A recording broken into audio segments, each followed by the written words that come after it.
Good afternoon, everyone. Today is Tuesday, February 24th, and the time is 1 p.m. Has the front lobby been cleared? Yes. Thank you. Okay, we are here today for our school board briefing. Welcome. Does the superintendent have any changes to the agenda? No, sir, not at this time. Okay, thank you. We have 4 items today. The first item for business, item number A, is construction change order, and that will be by Director Rickenbacker. Welcome. Good afternoon, board members. Dr. Bernier, Esquire, Dupree Bruno. This is your December 2022 change order report as required by statute. In the front capture sheet, you will see that we had no direct material purchases during that reporting time. We had $214,262.84 in change orders, non-direct material change orders, and 0 contingency adjustments to report. You can see this indicated on the secondary backup sheet. So in the change orders, we had $214,262.84 returned back to the district from unused project funds.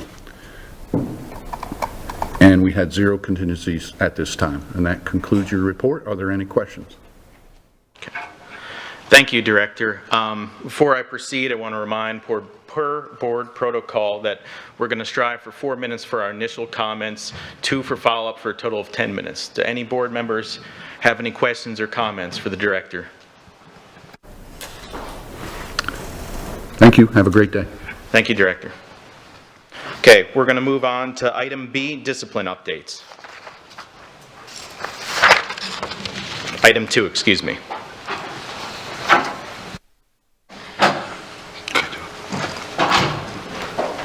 Mr. Chair, if I can do the introductions. Coming before you are Jessica Duncan, the Executive Director of Student Services, Chuck Bradley, the Director of the Director within Student Services for Positive Prevention, and Tammy Scott, who's our Coordinator for Student Services. This is the first opportunity under my leadership to bring a discipline update to you. We specifically focused on CESR events that are occurring in our school. As we look to briefing you this time on this particular material, I hope you would keep an open eye and an open focus of what you'd like to see, so when we get to superintendent and board comments later, they will have some discussion about what you'd like to see for future updates. So been a lot of hard work done, and I think we need to recognize that this particular team is operating one man down, literally one man down. Mr. Mangan, who has accepted the responsibility for the semester at Fort Myers Middle School, normally would be a part of this presentation, but he is otherwise disposed currently doing his job as principal at Fort Myers Middle, and we're glad to have him there. So appreciate the team's work regarding this information and look forward to their presentation.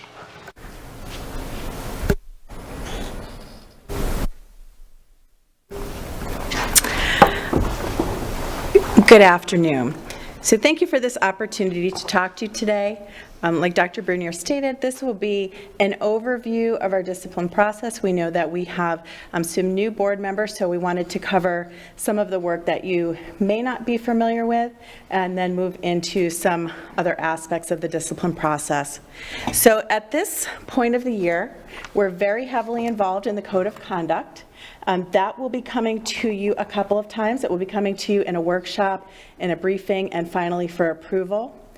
This code is an explanation of the rights and responsibilities of students. And as we talk a little further about discipline, we'll explain that there are 19 local codes. So these are codes that are not reported to the state.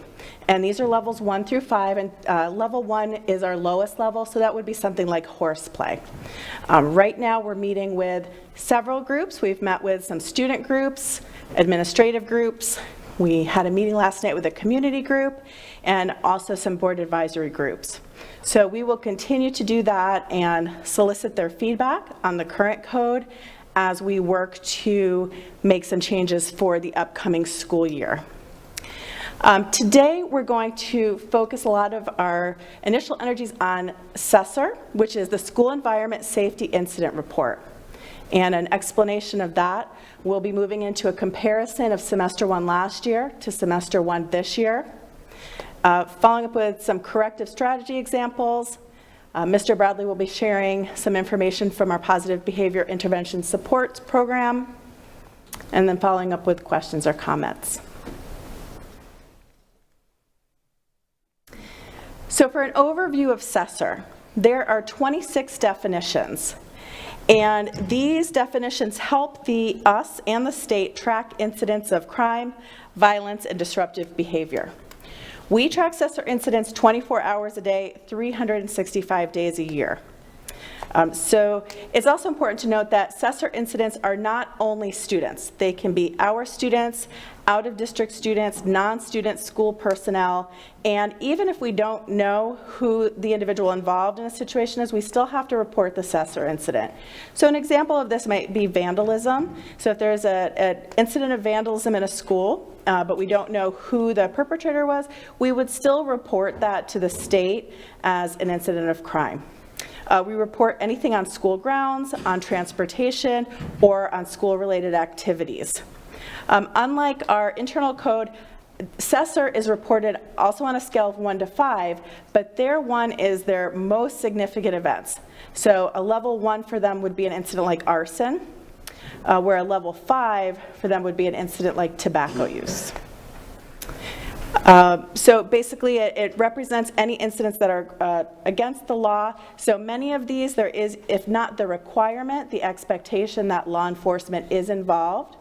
And we also have a new code for SESR that was just introduced in February, and that is an N code, and that does give us the opportunity to report an incident that happened, but also report that there wasn't a consequence attached to it if the individual was either very young or didn't have the cognitive ability to understand the results of their actions. So on the screen here, you will see for the entire district, pre-K. Your microphone, please. Thank you. On the screen here, you will see for the entire district, pre-K to 12th grade, the top 6 SESR incident types. From last year first semester to this year first semester. So the top incident last year was tobacco possession, and the 6th top was disruption on campus.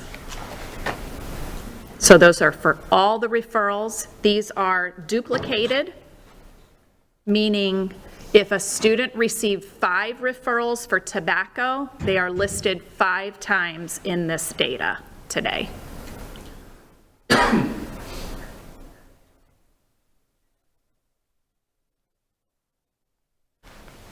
Okay. This breaks out just elementary for the top 6 SESR incident types last school year first semester, and then the comparison data from first semester this school year.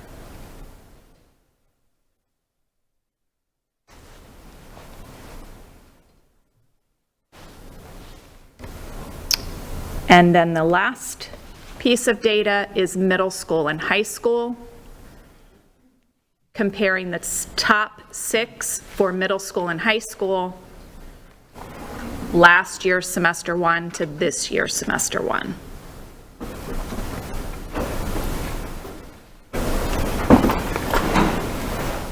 Okay. All right, so much of our work is involved in working with our schools in dealing with incidents that occur on campus and helping our schools to find appropriate strategies, both to intervene, to provide appropriate consequences, but each situation is individual and unique. And so we also want to make sure that we're providing a range of strategies to help our students to correct their behavior. There's an old adage that punishment alone is insufficient to change behavior. And so we, as educators, are here to also teach appropriate behavior to our students and to ensure that we're providing that kind of instruction and support so that they can learn those appropriate ways to interact so that they can be successful in life. So we provide an example or examples of some of the corrective strategies we provide, such as alternative to suspensions. And this is a program that many schools run after hours or on Saturday. Some of you may remember the old detention. It's similar, except that we wrap around it instruction in appropriate behavior. They also provide help for academic support. They provide counseling through these programs and a range of other services to help meet student needs.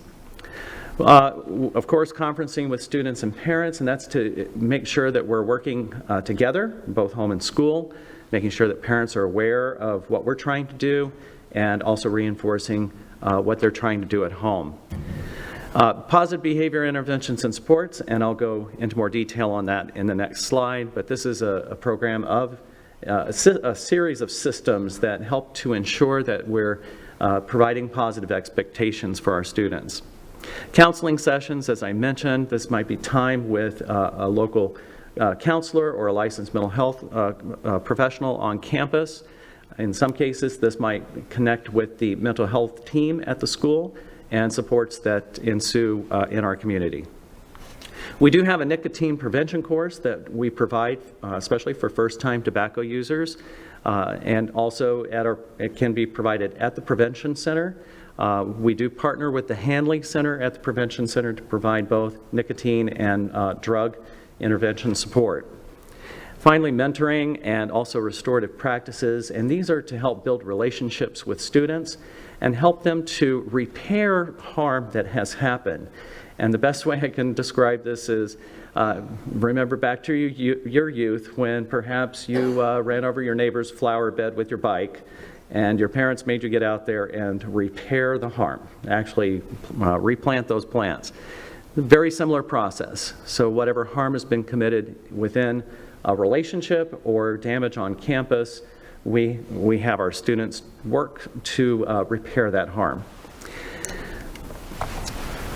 Positive behavior intervention and supports is a broad framework of systems that our schools utilize to help support positive behavior. It's great to be able to tell our students what not to do, but we also need to turn around and tell them what to do. And how do you behave? How do you interact with others? How do you resolve conflict? And how do you meet expectations of others so that they can be successful in life, both in employment and in their academic careers? So our schools provide direct instruction, they monitor data, they monitor the referrals, the office discipline referrals, as well as any discipline that occurs. We pay a great deal of attention to out-of-school suspension, and we look at it by category breakdown so that we make sure that that is being provided in an equitable fashion for all students on our campuses. We provide feedback to students on how they're doing. They may get recognition. Some of our schools use a process of rewarding students with tokens that they can exchange for items such as pencils or erasers in a school store, or they can spend them on celebrations such as a popcorn party at the end of the month.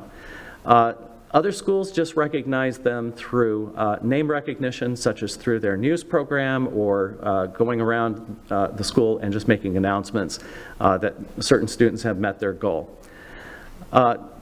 The research behind PBIS is growing, and it is the empirical research in particular shows that it accomplishes these specific goals.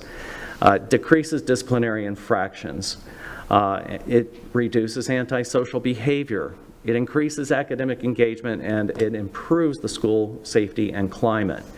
It's not a panacea. It's not the only thing, but it helps to lay a foundation upon which the school can create a common language and a common set of practices that help move the school towards these goals.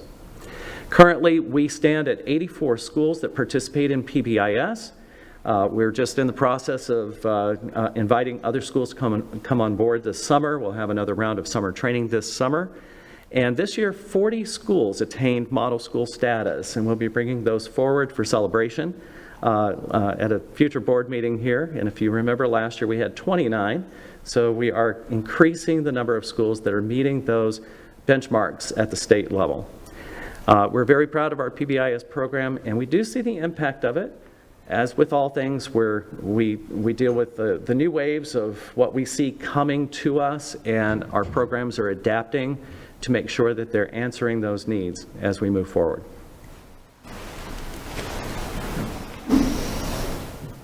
So at this time, we would like to turn it over to Dr. Bernier. So as I stated in my opening comment, thank you, Dr. Duncan.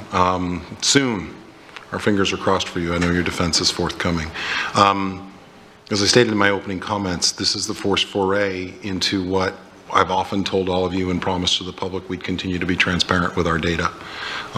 This is having to do with CESAR events. These are the criminal activities that can occur on campus. We thought we'd start with this, but we are interested in not only exploring this with the group that's gathered here today to get additional information, as well as talk a little bit about PBIS and what that does to help teach our children how to do things right.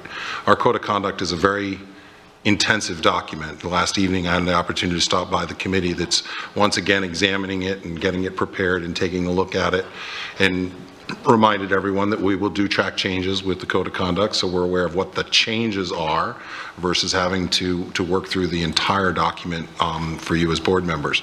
However, sometimes we put a big long list together of everything for children to do wrong. What PBIS seems to do is simplify, and the research says this is vital for kids. It gives them 4 to 6 things to do correctly every day, to be on time, to be responsible, to be prepared. And if you do those things every day, to be nice, if you do those things every day, then all those things listed in our code of conduct that are going to get you in trouble, you don't really have to worry about. Because if you conduct yourself that way every day, then the rules become something that you don't even have to know about because you're already following, because you're treating yourself and your classmates as good human beings. So again, this is the first foray into this. There's more discipline information to come. Certainly I suspect that you're going to want to hear more about in-school and out-of-school suspension rates. So we look forward to that. We'll take notes, and we'll be back again to keep you and this community updated. Always with comparison data of how we're doing previous semesters to other semesters. We didn't go back the previous semester beyond that because we were still being impacted by lower attendance in the former pandemic. So this was our best comparison moving forward, and we will definitely come back to you following the spring with second semester comparisons and year totals as well. So, Mr. Chair, I'll turn it back to you. Looking forward to the board's discussion and questions for both myself and the wonderful educators gathered at the dais. Thank you, Mr. Superintendent. Board members, do we have any comments or questions? Ms. Patrica? Thank you. So I do have some questions about the data. With the implementation of PBIS, I was not seeing a significant decrease in these incidents. So I'm wondering if we could compare the PBIS versus non-PBIS schools to see if the PBS that's been implemented. Further, can we compare those the model PBIS schools to the non-model PBIS schools to determine if this PBIS is really moving the needle for us at all? On slide 6, I saw that you combined middle and high. I'm wondering if we could have that data separated, please. And could we also have the data broken down by student demographics to include racial, ethnic, and academic performance? Socioeconomic, if we have that information. I'm not sure that we do. Other notes I have is, what is Brevard County doing? It's my understanding that they've recently engaged in a major shift in terms of student discipline, and it was done in conjunction with their teachers union because teachers are not feeling supported in the classroom. I've mentioned this at the board table before. The feedback that I get is that, you know, a student will misbehave, be sent to the principal's office, and then come back 5, 10, 15 minutes later and engage in the same behavior, and the teacher's hands are tied. There's nothing the teacher can do. And it's not one teacher that's saying it. It's a pervasive comment that I'm getting. It goes to culture, it goes to retention, and I'm just wondering if that's something we're paying attention to. And then my last comment is kind of related, but kind of unrelated. Dr. Bernier, you mentioned 4 to 6 things to do right every day. At South, I have a son who is in welding and auto technician programs over there. And in both of those career technical programs, he walks into the class every day with a 100 on a quiz. And that quiz is essentially soft skills. Is he dressed the way he's supposed to be dressed? Is his homework done? Does he look the teacher in the eye? Does he shake the teacher's hand? It's all those soft skills. And it's wonderful because we need to be preparing children with soft skills. I just wonder why we're only doing it in the career and tech classes and we're not doing it in all classes. So those are my comments. Thank you. Okay, I think Ms. Jordan was next. Thank you for the presentation, appreciate it. My question was, though, on the slides where they show the differences from the semesters, when they look at disruption of campus, and just if you look at even high school, middle high school, it says 63, but then it says threats, intimidation, fighting. To me, all of those are disruption, correct? So how do we just separate that to show what the cause was without, because they certainly are a disruption of the school. So our assessor definitions are very specific. So while things might constitute a disruption, in order to be a disruption on campus, they have to fall under, they have to disrupt all or portions of campus activities. So some examples of that is if a bus driver has to stop the bus to ensure the safety of a group, if there's an incident in the hall and the hallway has to be shut down, preventing students to get to class. So although there are various incidents that might be disruptive, in order to be listed as assessor incident of disruption on campus, it has to be a major event that really disrupts all or portions of a campus. So a threat, when I see threats, that's not a threat of the school, that's just me threatening you? Versus threatening of the whole entire school? There's different levels of threat. So there is a threat and a repeated threat, and then there's a major threat student to student, major threat student to staff, and then a threat to school. So the threat to school would be down on the bottom one, the disruption? No? that would be listed under threats. Oh, okay. That doesn't make sense. Okay. Thank you. I think Mr. Persons was next. Ms. Jordan sort of hit on what I was going to say. Is an incident ever listed in more than one category?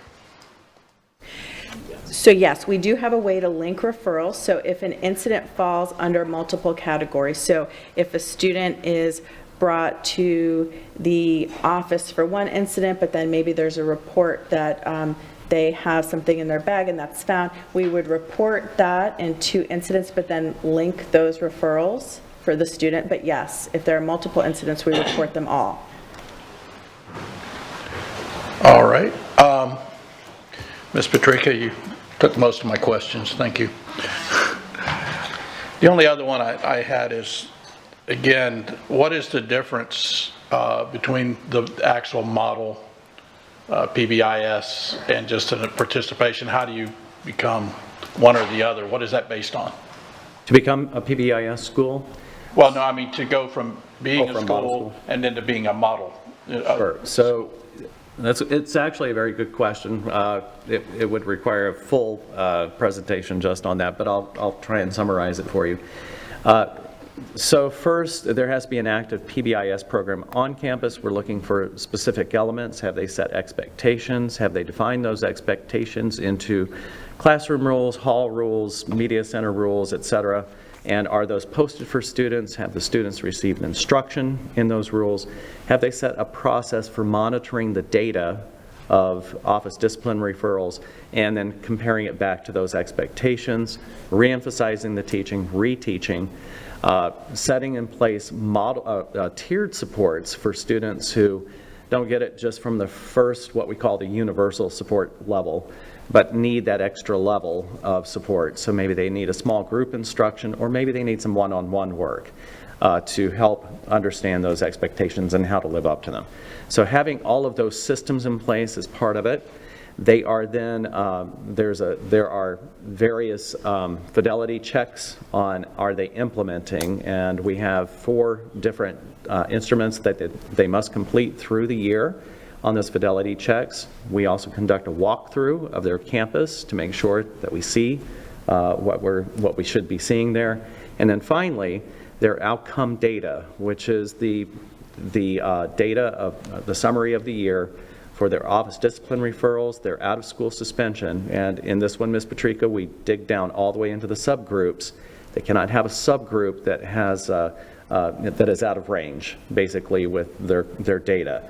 And on that, so all of that is monitored and reported to the state. And then from that, it's filtered back to us, and we're told who is actually qualifying for model school status.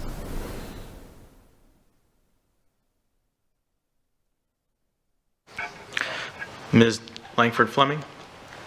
Thank you for the presentation. A couple of things I have written down. I do agree that some of these are a little confusing, especially when you're looking at what's the difference between a physical attack and a fight. Those are 2 different sections, so I'm not sure what is a physical attack on anybody and fighting is with a student, or can you be a little more clear on those 2? I can. So it even gets a little bit more confusing than that when we look at our assessor definition. So when we look at assessor definition of a fight, that requires a fight where 2 students had to be physically restrained or there was a resulting injury because of the event. So if there was not a physical restraint of the students, like they wouldn't just be separated or they didn't just go their separate ways when they were told not to fight, or there was an injury, then that would be coded as a fight in assessor. If not, if there was an altercation but the students just went their ways, that could be coded as disruptive behavior. We would move to a local code. Then when you talk about a physical attack, the difference between that and a fight would be someone who does something unprovoked to somebody. So I'm not engaged in like a mutual combat. I've just come up to somebody and maybe I've unprovoked punched them or hit them or did something to them unwanted in a physical manner. So that would be a physical attack. Okay. So when you're filling out a referral, whoever decides the level for the incident, do you go off of the, I mean, if the referrals look the way they used to, there's about 20 options to check a box, and then there's the actual incident report by the teacher or whoever witnessed the, whatever adult witnessed the interaction. When you go to, I'm just asking because I don't know, do you use the box? Do you use what the teacher wrote down? Because I know a lot of times, almost back to what Ms. Patrica was saying, teachers are feeling frustrated, a child is leaving, they're coming back to the room, they need to leave again. That's a second disruption. This teacher has to stop what they're doing and fill out this cumbersome referral that has lots of options where the child could have thrown a chair, also talked back, maybe punched something, and then stop the classroom again, and then fill out a referral. So you've got all those boxes checked and whatever the teacher or the adult had said. So I'm asking, like, how do you decide what incident type that falls under with all that information coming your way? So those ultimately are processed by either an administrator or dean. So they would take the information from the teacher and review it, and the teacher might mark a box, but it would be the responsibility of the administrator who's overseeing that discipline or the dean to know that, okay, so maybe the teacher, just based on the words, and you can tell this from this brief presentation today that it can become very complicated, that they marked that because it sounded like that's what it would be, but when we look closely at the state definition, in fact, it would fall under this area, and that would be a conversation with the teacher, and then it would need to be coded correctly because depending on the coding is what gets reported to the state and different incidents in coding internally. So it would have to be changed to be the correct coding if the initial documentation had it marked incorrectly. Okay, so I'm almost done. Perhaps this would be helpful if we had some sort of I don't know if there is an evaluation tool that we could see what your level 1 through 5 is. What is a level 1? What is a level 2? What is a level 3? Because that could be subjective depending on, you may think something is really important at a 1, and I might think, well, that's not as important as maybe threatening or fighting. I'm just saying so we can see sort of what each is.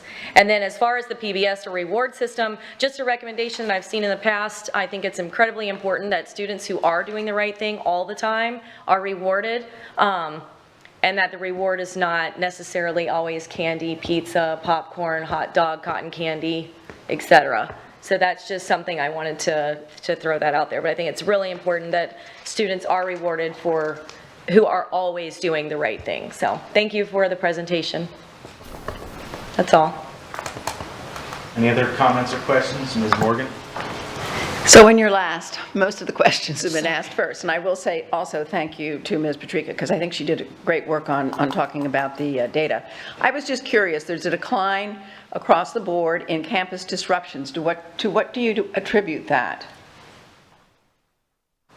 So for that piece specifically, I mean, there are several things that could be attributed, so we can't say one thing, but I would say on the student services side, I know that Brian Mangan spent a lot of time working with administrators, just because of the specific question that came up.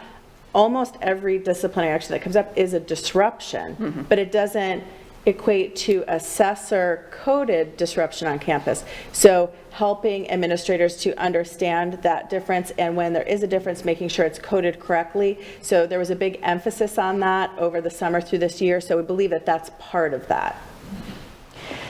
That's it. Everybody asked all the questions, so thank you. Thank you. Okay.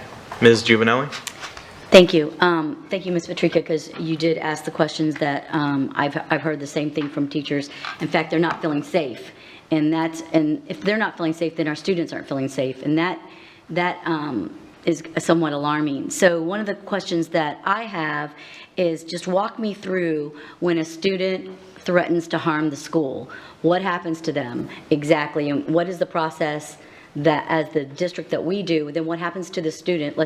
And take it as far as they get arrested, so they follow through all that.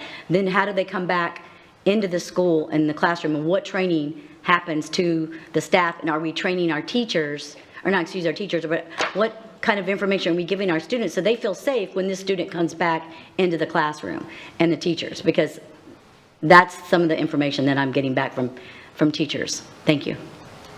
Before staff answers, I just want to and I'll just for direction for them,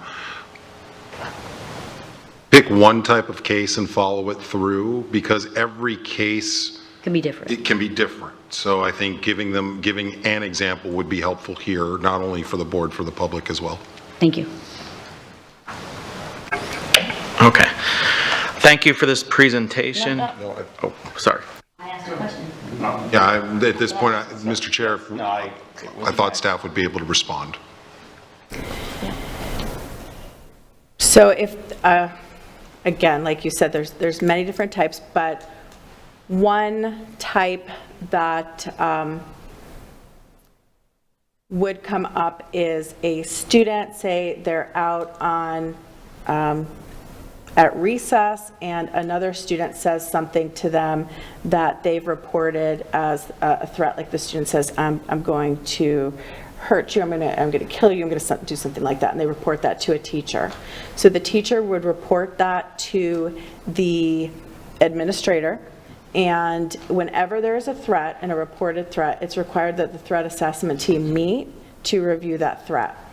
And that team is comprised of several staff at the school, and while they're meeting, the administrator is also investigating that. So they're getting, where there are other students around that they can interview. is there any tape? Was it in an area that they can pull a video and look at that video and see if any of it is substantiated that way? So they take all of that information and provide that to the threat assessment team. So again, there's multiple things that are happening at this time. So then the threat assessment team meets with that information and they determine, is this really substantiated? At the same time, there could be a law enforcement involvement. Well, there is a law enforcement involvement, and law enforcement will also be doing the same thing. They're looking at all of the evidence gathered at the school. If there is the potential of a threat, they would be doing their own piece that might involve a home component to see, does a student truly have the capability to follow through with this threat? We look at all of those pieces. If there is, depending on the findings, then there's the administrative component of what they might do with discipline. And they're taking into account various factors, which is the age of the student, the ability of the student to really carry through the situation. Was it situational? Is it substantial? Or is it like a transitory threat? Like we were at a dodgeball game and you hit me in the face with the ball and I just said it out loud, and it just was one of those things that happened, versus something that a student reports the student has been harassing me or targeting me over time. And then based on all of those factors, the administrator would use their administrative judgment to say, what are the next steps? And again, based on several factors, the age of the student, the severity of the incident, there's a range of consequences that could take place. And when Chuck was talking, Mr. Bell was talking about before, the positive behavior support piece, that's not mutually exclusive. So we can have consequences and still have a positive behavior support. So we could still potentially have an out-of-school suspension, an in-school suspension, reassignment. I mean, there's several different things that could happen, but then there's also a component that we're working with students to try to teach them the appropriate way to handle these events, whether it's a conflict on a recess field or inability to appropriately use social media, which are things we see. So these things go hand in hand. They're not one or the other. It's not because we have positive behavior support in a school that we don't use the consequences that are available to us in the Code of Conduct.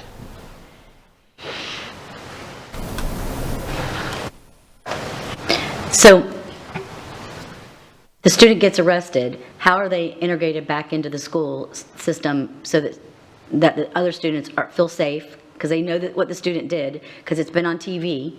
So how do students and staff feel safe? Well, how do we do that? That didn't get answered. Thank you. There are several outcomes to that, but if a student were to be integrated back in a specific setting, Chuck, did you want to share something on that? Sure. I'll just share a little bit there. So it really depends on where it goes with law enforcement and where it winds up in the court system.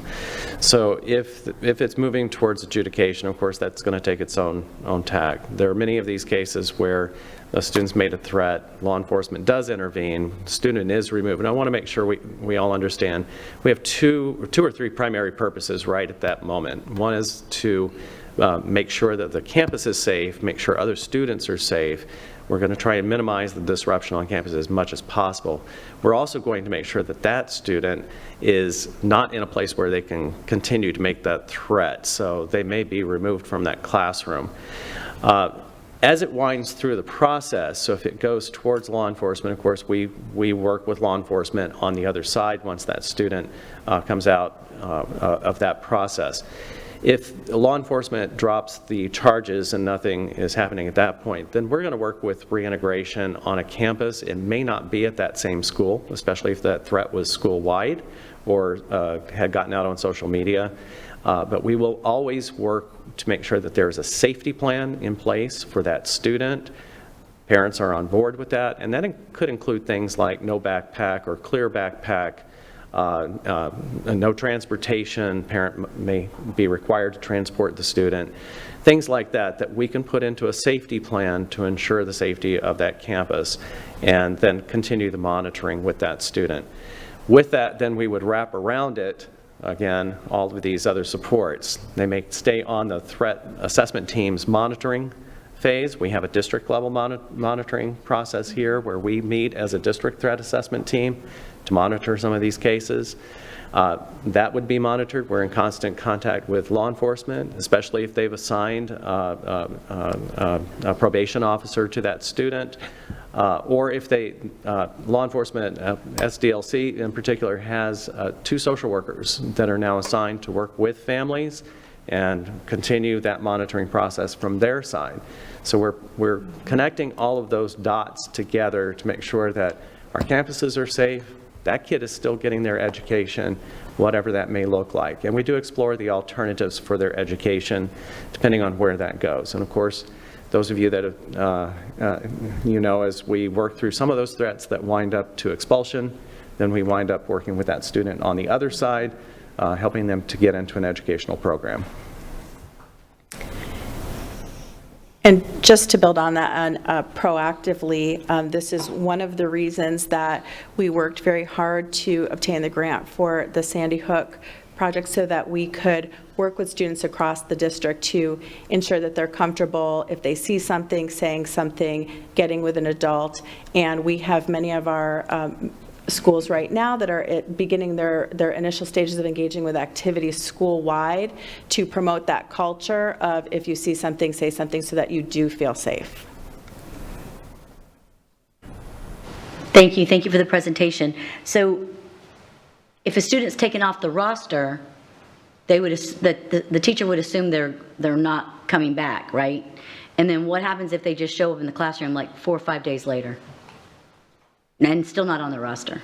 Should not, no, that's, The way the processes are built in student services regarding student discipline is that should not happen. If those cases occur and those are reported to board members, I would hope that you would get that information to me so I can find out where our processes break down. Because a student returning to a campus, the principal should know, the principal should be aware, the dean should be aware, the counselors, the licensed mental health therapists, as necessary, should be aware, depending on what the reentry plan looks like in working with the parent. And clearly, a classroom teacher should know that a student is returning to them. Well, then we need to talk. Then we just need to talk about those individual incidents. Yeah, I'll have to talk to you. Thanks. Thank you. Ms. Juvenelli and staff, my apologies for the confusion there, my mistake. I have my questions for this presentation as well. Thank you for providing this for me, both as a parent and a former juvenile attorney. Some of the data is concerning to me, but I do appreciate what you're doing. One of the questions I had was looking at, the data in here. What happens, and this might be a Dr. Bernier question, I'm not sure. What happens if there's more trends at a certain school? How does that process work if there's more trends among some of these issues?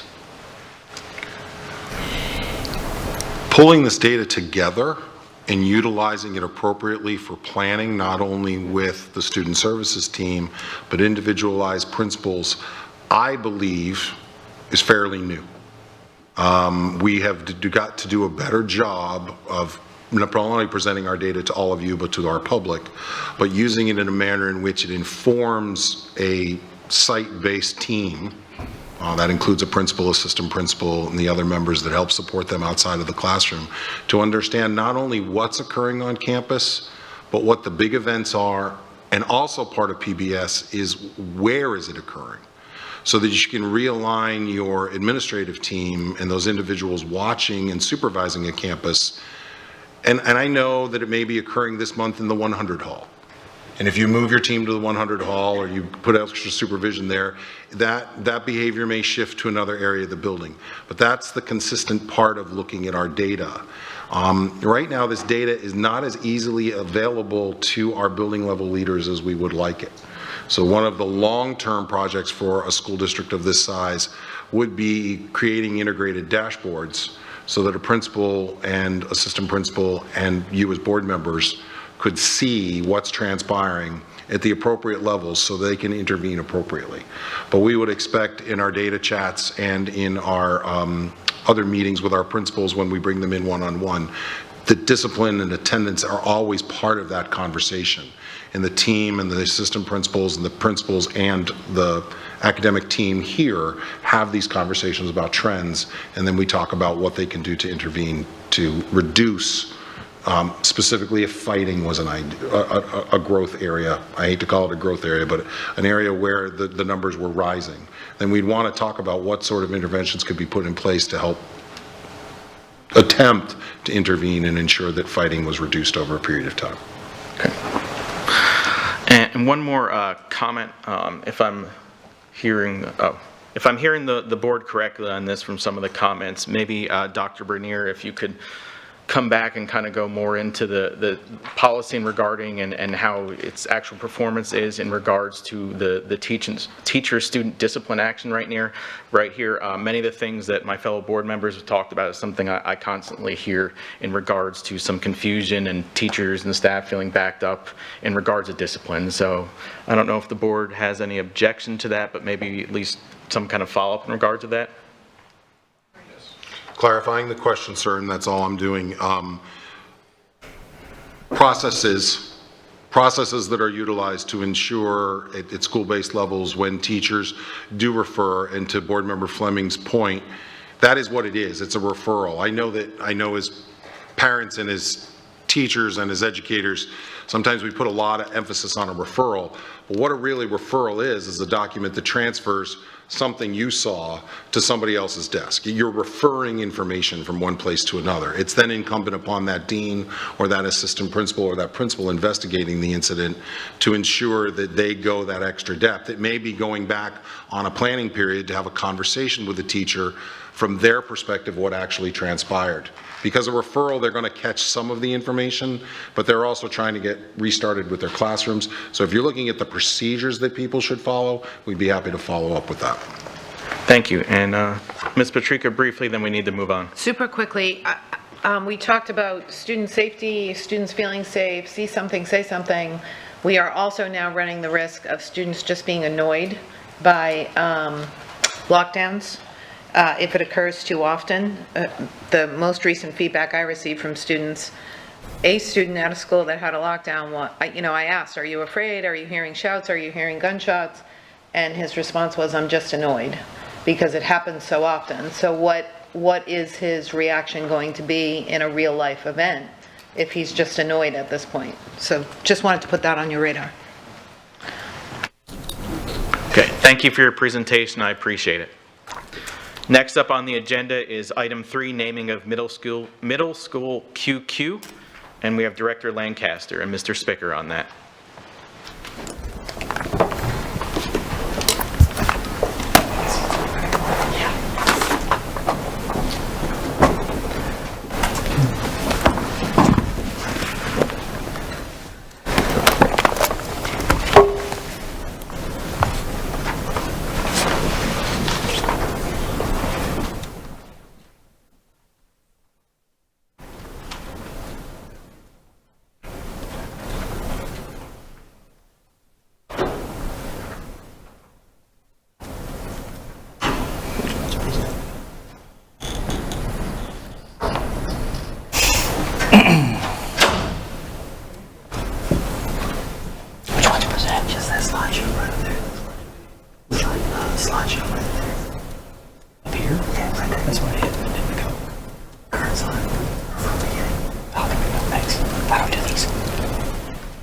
There we go. Good afternoon, board members. Irma couldn't be here today, so it's up to me to walk you through the presentation. I'm Rob Spicker, the Assistant Director in the Communications Department, as we talk about the naming of middle school QQ. Rob, excuse me, I hate to interrupt, but can you take one of the microphones, since you're addressing the board directly aiming towards us, can you move a microphone more into your, because we're not picking you up clearly. That one, there we go. That's So better. this is middle school QQ. Just to give you a quick little bit of background about this middle school QQ, what we're going to go through today, we'll give you the background, we'll talk about the timeline that we've gone through so far, the submissions that came in, how we went about requesting those, the ad hoc committee we put together, their recommendations to you, and then the next steps that will happen in this naming process. So middle school QQ that we're in the process of providing a name for is the original Lehigh Acres Middle School. This is the one on Arthur Avenue, right adjacent to Veterans Park Academy for the Arts. The original Lehigh Middle School opened in August of 1983, but was closed in June of 21. That's when we moved the students, the staff, the mascot, the colors, everything to their new campus on Sunrise Boulevard. In 2022, there was an $18.6 million renovation done to this campus, so it has new classrooms, new science labs, new computer labs, a dedicated space for dance and music. The media center was upgraded, so was the gym. The school is projected now to open up in August of 2023, so in a few months from now, the start of the next school year, with an enrollment possible right around 900 students. To name a school, we follow the process that is set out in board policy, where on January the 18th, we created really an open-ended survey. We just asked 2 questions to the community. What would you suggest as a name, and why do you suggest that name? We put those surveys out for a week. So it was deployed on the 19th. We sent an email. This is an East Zone school, so an email through School Messenger to all East Zone families. There's a press release to local media that gets it on the news and on their websites. And we use our social media channels to advertise that's available. Once all the submissions come in, there were more than 400 for this survey. The data gets organized, and we brought together an ad hoc committee that involves parents from some East Zone schools and members and representatives of groups in Lehigh Acres, civic groups or other community groups that are in Lehigh Acres. They came up with the 6 recommendations that we're going to show you today. So here are break down some of the submissions that came in. 440 were submitted during the survey. 9 main categories they can be broken down into that get at least 5 votes or 5 submissions each. So those were the ones that were ultimately considered. And then there were 2 other suggestions that we included because the committee that helped us name Montessori Elementary asked that when a school is being named in Lehigh Acres that these 3 names be considered. 2 of them did not get enough votes, the 5, but to honor that commitment we made to the previous committee, we brought those names in front of this committee as well. So here's how it breaks down in terms of the nominations. You have the name or a central name that was used, the number of nominations, and the decision. So Lehigh, for instance, got the most submissions in the survey, but in a variety of variations. Lehigh Acres Middle, Central Lehigh, Northern Lehigh, several different variations. So what this committee did was decide that A, they felt that a school name with Lehigh in it would meet the board policy. B, it was their opinion the school was in Central Lehigh, so they are recommending to you Central Lehigh Middle School. Lemuel Teal was the next highest vote getter, if you will. If you're not familiar with Mr. Teal, he was a teacher in the district for 38 years. 30 of those years were at Fort Myers Middle Academy. I encourage you to watch a tribute to him that's on our YouTube page that Adam Wright produced a few years ago after he passed away. It's clear that Mr. Teal has a lasting impact through this district. The committee felt that the school named after Mr. Teal would meet board policy, so they're recommending Lemuel Teal Middle School to you. Lee Ratner was another favorite from the submissions. Lee Ratner is the gentleman that purchased several thousand acres in Lehigh Acres, created the Lucky Lee Ranch, and the Lucky Lee Ranch he eventually divided up into $150,000 lots, created the Lehigh Corporation. He sold those lots for $10 and $10 a month, and created essentially what we now know as Lehigh Acres. The committee felt that a school in his name would meet board policy, so Lee Ratner Middle School is their recommendation to you. Arthur was next. You can see the variations, Arthur Avenue, because that's where the school is. There was an Arthur Middle School, Arthur Ashe, King Arthur, just because it had Arthur in the middle there. Committee again thinking that meets the policy, and their recommendation out of those variations was Arthur Middle School. Then there was Veterans. As I said, it's next to Veterans Park Academy for the Arts and the Veterans Park and Recreation Center in Lehigh Acres. A couple different variations. Because of its adjacent nature next to the previous school, Veterans Park Academy, they felt it met board policy, and they're recommending Veterans Park Middle School to you. East received 14 nominations, and while East met the board policy, the committee's feeling was, we already said the school's in Central Lehigh. Central Lehigh is our choice. They're not moving that name forward. Sunshine kind of has the same issue. While it met board policy, the school's not near Sunshine Boulevard. It's on Arthur Avenue, so this name is not moving forward from the committee to you. Mary Fisher received 9 different nominations, but her name does not meet board policy, so it is not being forwarded to you for consideration. Leland Heights was another favorite of the submissions. It complies with board policy, but again, the committee feeling because they've already decided the school's on Arthur Avenue, that's a name they're going to move forward. They're not moving anything forward with Leland Heights. And then the 2 from the committee that were also added, including Lee Ratner, but those were Lucky Lee, the name of the ranch, Gerald Gould, who was Lee Ratner's partner in the developing Lehigh Acres. Lucky Lee is not being moved forward, but Gerald Gould is. He was the first president of the Lehigh Corporation, so with his partnership with Lee Ratner, we have Lehigh Acres today as we know it. So to put them there in alphabetical order for you and how they would appear in a survey that we would resubmit to the public, the names recommended: Arthur Middle School, Central Lehigh Middle School, Gerald Gould Middle School, Lee Ratner Middle School, Lemuel Teal Middle School, and then Veterans Park Middle School. What happens next is with your satisfaction today, we submit a second survey to the public in the very same way we submitted the first, and we're asking them this time to rank those 6 in order. It would be out for a week. We would compile those submissions, those rankings, meet again with our ad hoc committee on March the 6th. That ad hoc committee, we would add the new principal to middle school QQ. He wasn't appointed yet, but Joe Restino would join us and be a part of that committee and be a voting member to help choose the name of the school that he is leading. They'll come up with a recommendation from those 6.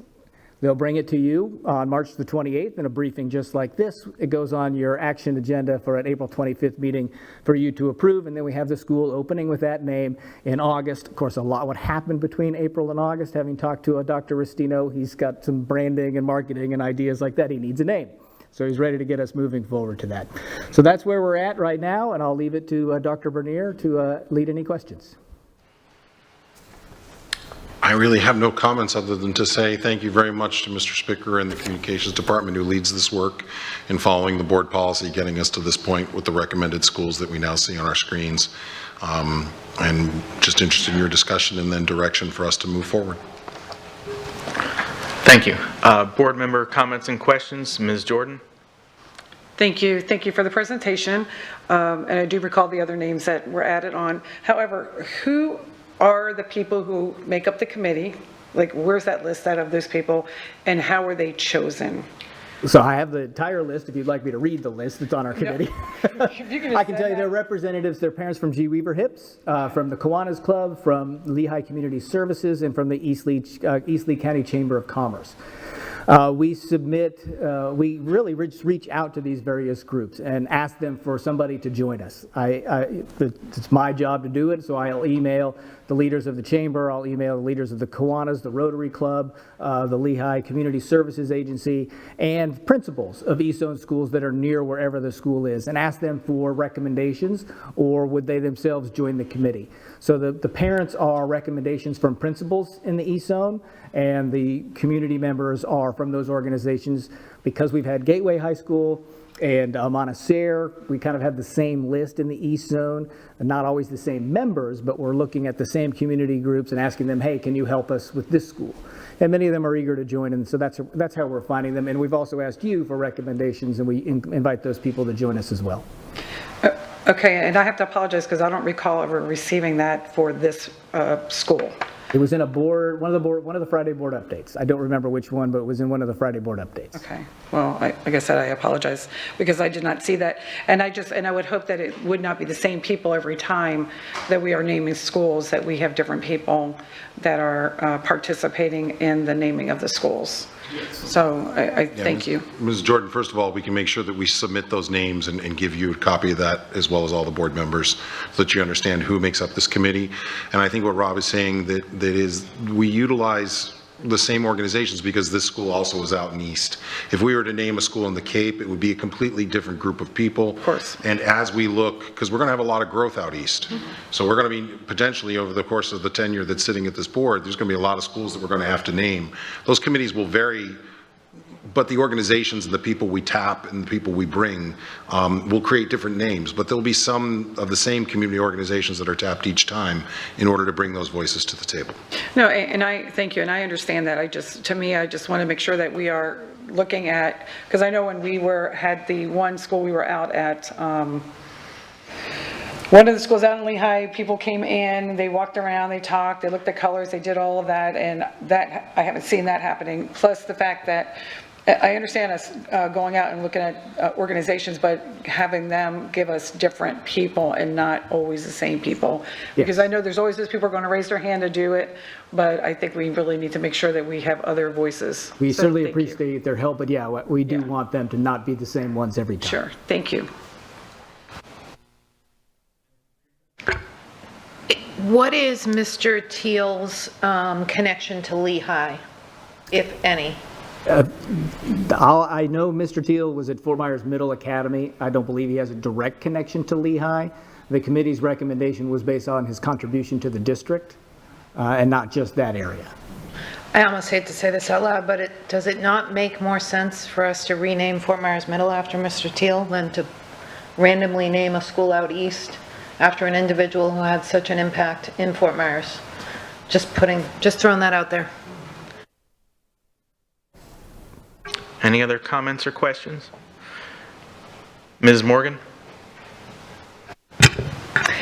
Yes, I have concerns about naming schools after people who have been engaged in commercial development, that sort of thing. I think if we're going to name a school, I think it needs to be someone who has, as Mr. Teal did, made a significant contribution to the district. So,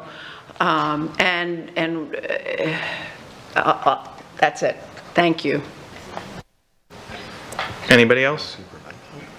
Okay, my question then to the board right now, and I'll follow on this with Dr. Bernier. Does anyone have any objection to the timeline in moving forward with this?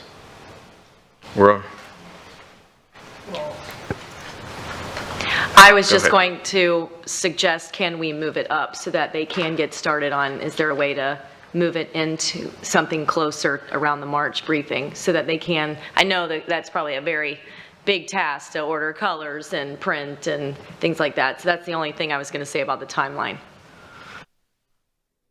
We can certainly examine the timeline. I will get with Mr. Spicker and Irma in the communications office and look to see whether we can potentially move it up.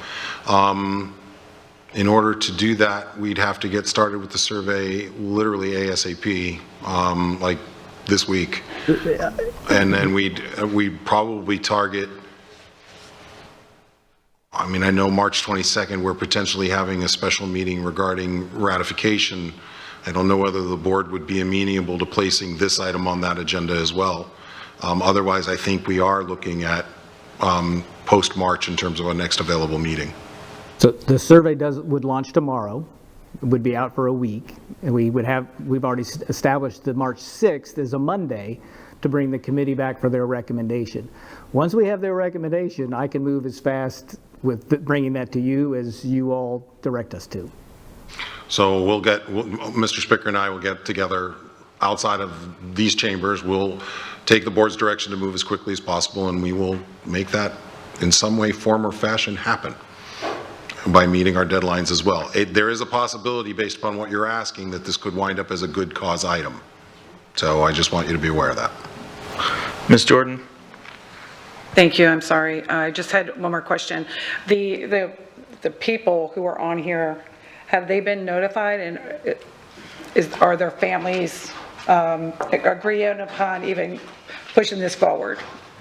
They have not, but we could reach out to those that we can contact since they've been nominated and they're going to be out there and potentially considered. Thank you. I just think it's really important for the family to be involved in that as well. Thank you. Mr. Superintendent, do you need anything else out of us in regards to this discussion? No, sir, not at this time. Okay, thank you. Thank you, Mr. Spicker, for your presentation. Next up on the agenda, item number 4, long-term recovery, Fort Myers Beach Elementary School, and that will be Mr. Wagner and I believe Mr. Ramirez. I also want to remind the public that there will be public comment in regards to any items on the agenda, but this will take place after this.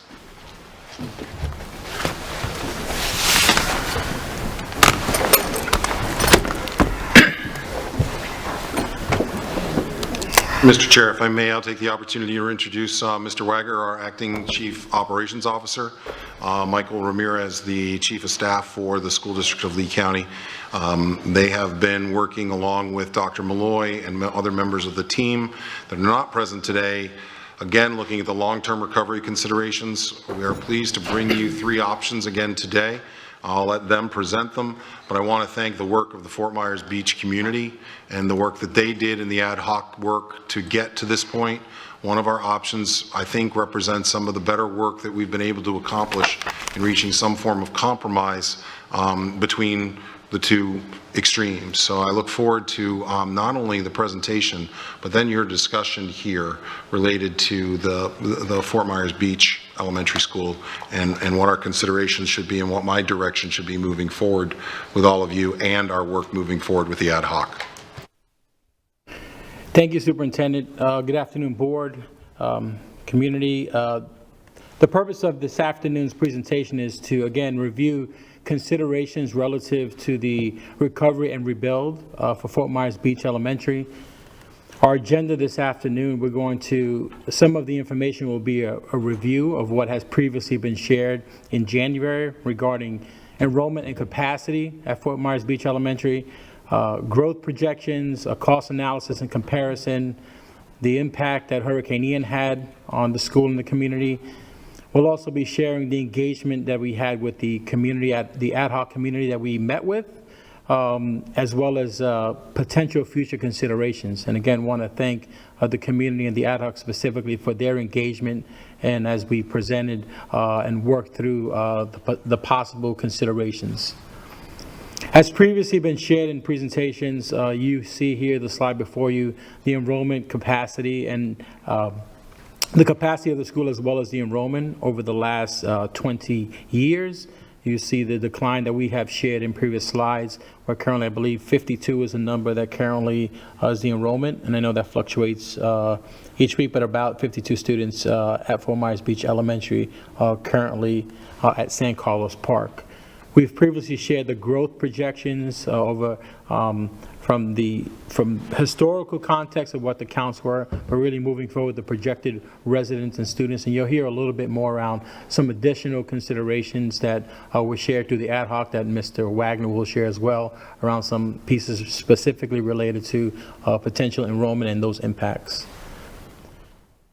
We've shared the cost analysis and comparison. This slide again shares the differential and the difference of not only Fort Myers Beach expenses, the cost of operating the school, and the revenue generated. And you can see from 2018 to the current year, that differential to the current years to the excess of $1.3 million in excess to what the school generates through full-time equivalent, what we call FTE.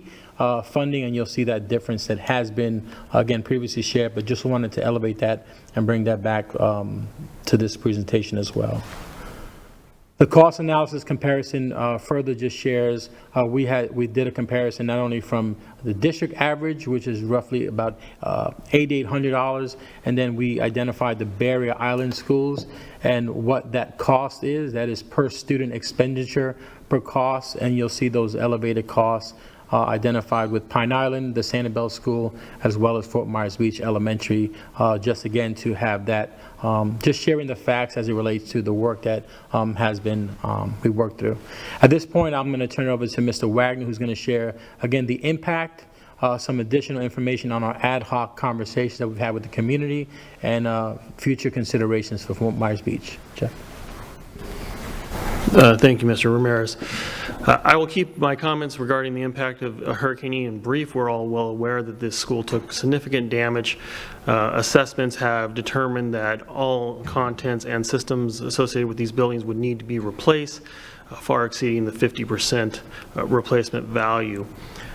We have had an assessment done that has indicated that the buildings are structurally sound, which has led us to informed some of the decisions that we have in front of us here today.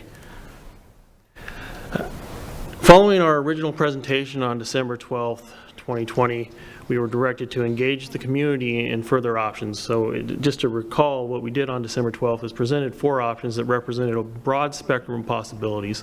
The intent of presenting those options was to receive your feedback and direction and narrow our work. And the direction that we received was, please engage the community in meaningful conversations about what they would like to see happen and further develop the options and return them to the committee, or the board rather. So today we will be returning those to you.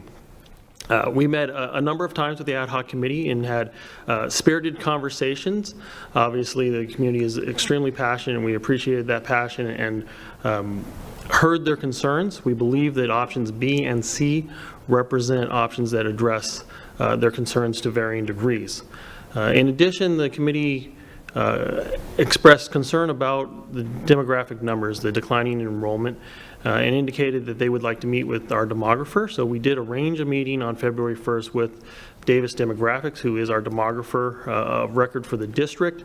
That was a insightful meeting in which the community was able to present new information to the demographer about future development on the beach, and the community was also able to receive information about how the demographer came to his numbers. So we had a conversation that was approximately an hour, hour and a half long. The community then proactively took initiative to develop some projections based on that information, and I think that shows a willingness of the community to first recognize that demographics enrollment is a concern, but they are willing to work in creative ways to help us solve that concern, and I won't steal any of their thunder and get into the specific numbers associated with that, but I do think that it is representative of the community's interest in working with us to find solutions. Today I'll review three options, essentially option A, B, and C, not to be confused with the nomenclature used in the previous presentation. They have been modified. So we have brought back three options, narrowed down and refined around the conversations we had with the ad hoc committee, as well as additional conversations and input we've had from other sources. Option A is similar to what option A was on December 12th, to restore the historic building and stabilize the campus. Essentially, in this option, we would be restoring the historic building, removing the outlying buildings, performing site cleanup, and maintaining that campus with the readiness to open, pending an interlocal agreement that had enrollment thresholds involved in it. During that process, students would be relocated to neighboring schools with an enrollment preference. The estimated cost to complete this work is approximately $4.6 million. At this time, I'll update you that immediately following the December 12th meeting, we took action to remediate the building. Many of you have had an opportunity to tour the building. So we did engage a remediation contractor, remediated the building. I'm happy to report that as of earlier this week, they were in the process of restoring permanent power so that we could maintain that interior environment. And further work on building 2, or the historic building on site, is pending a final decision from the board. So we are doing the work that is necessary to maintain that building pending further decisions. Option B, we are referring to as a phased elementary campus. So through our work with the ad hoc committee, many ideas were brought forward, and I have to credit the ad hoc committee with thinking out of the box a little on this particular option. So we had long talked about accommodating the students on island via a portable campus, and we had computed the approximate cost of doing so. So through our conversations, the ad hoc committee actually came back and said, well, what if we said that instead of building portables, we use that same amount to rebuild a permanent structure pending an enrollment increase.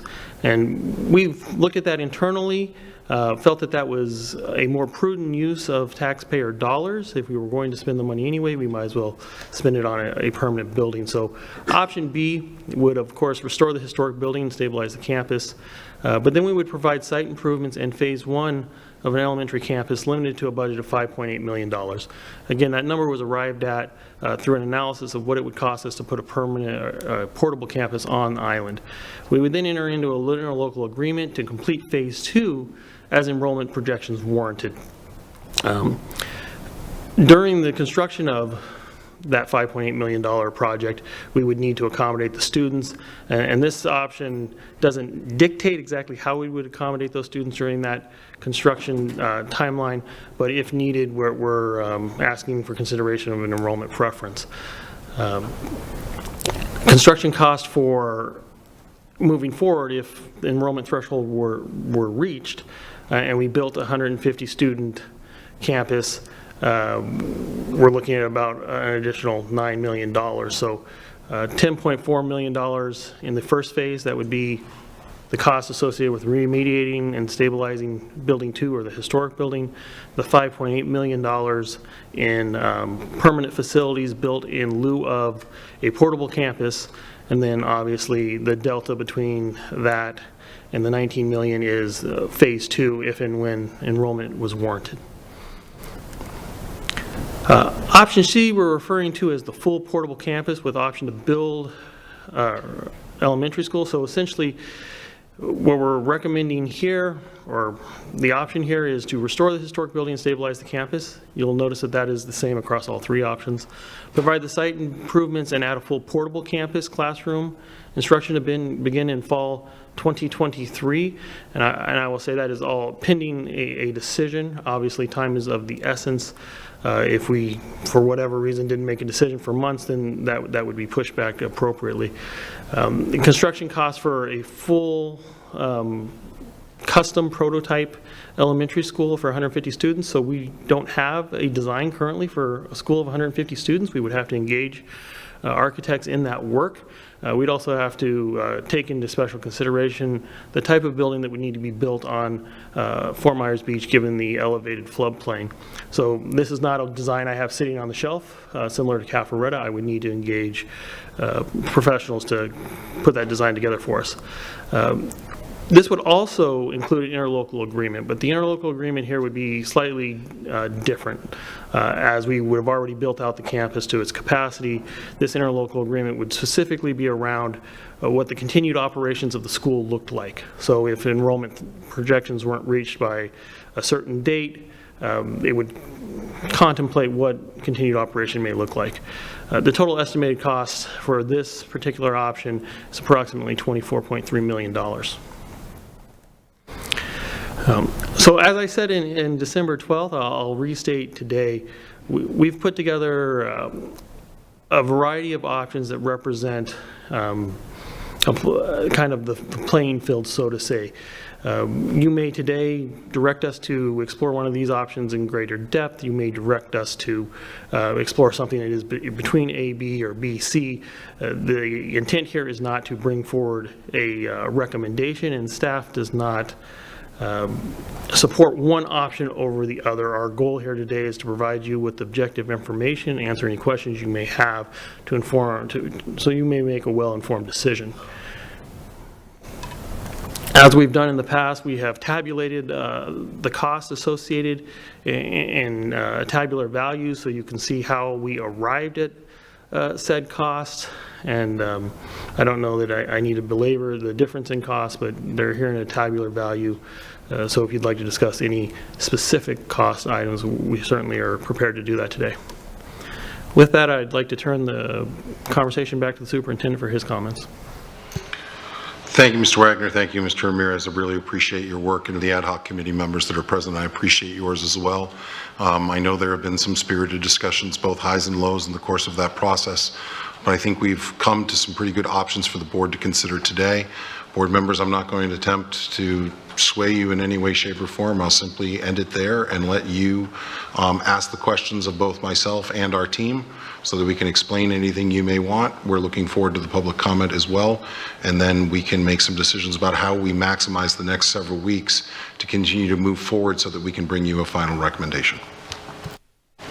Thank you, Mr. Superintendent. Board member comments and questions? Mr. Persons. Just looking under the growth projections, I notice y'all have 6th, 7th, and 8th there. Have we looked into the cost of making a K-8? I just was wondering why they were on there, or... Throughout the process, we were asked to explore if having a K-8 would increase enrollment to a critical mass. The prototype, the costs that we presented here today represent a K-5 school for enrollment of approximately 150 students. Thank you. That's all for right now. Board member questions, comments? Ms. Morgan?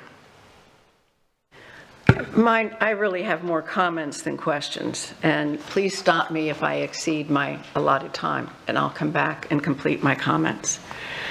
Pre-Ian, had the board been made aware by a previous superintendent that the Fort Myers Beach Elementary School operating cost was not sustainable, the board would have had to make a decision at that time about how to proceed. And the way it would have worked, I presume, is that the board would have directed the superintendent to meet with the mayor of Fort Myers Beach, to have staffs work together to develop what could conceivably be a sustainable plan for Fort Myers Beach. And by that I mean operating capacity comparable to the other island schools. And that would have been our ethical obligation. An ethical obligation is essentially one that is based on a common understanding of what the rules of the road are.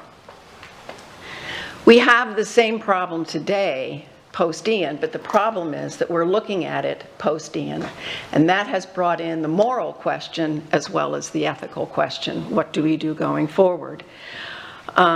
Essentially what I'm hearing is that March 1st is essentially a deadline if we're going to move to option C and have it viable by the opening of school year 23. And my question of the board is, can we agree to a sustainable model, short-term and long-term, in that short period of time? I'm presuming that had we done this pre-Ian, we would probably have taken at least a year to consult with our elected partners to decide how to move forward.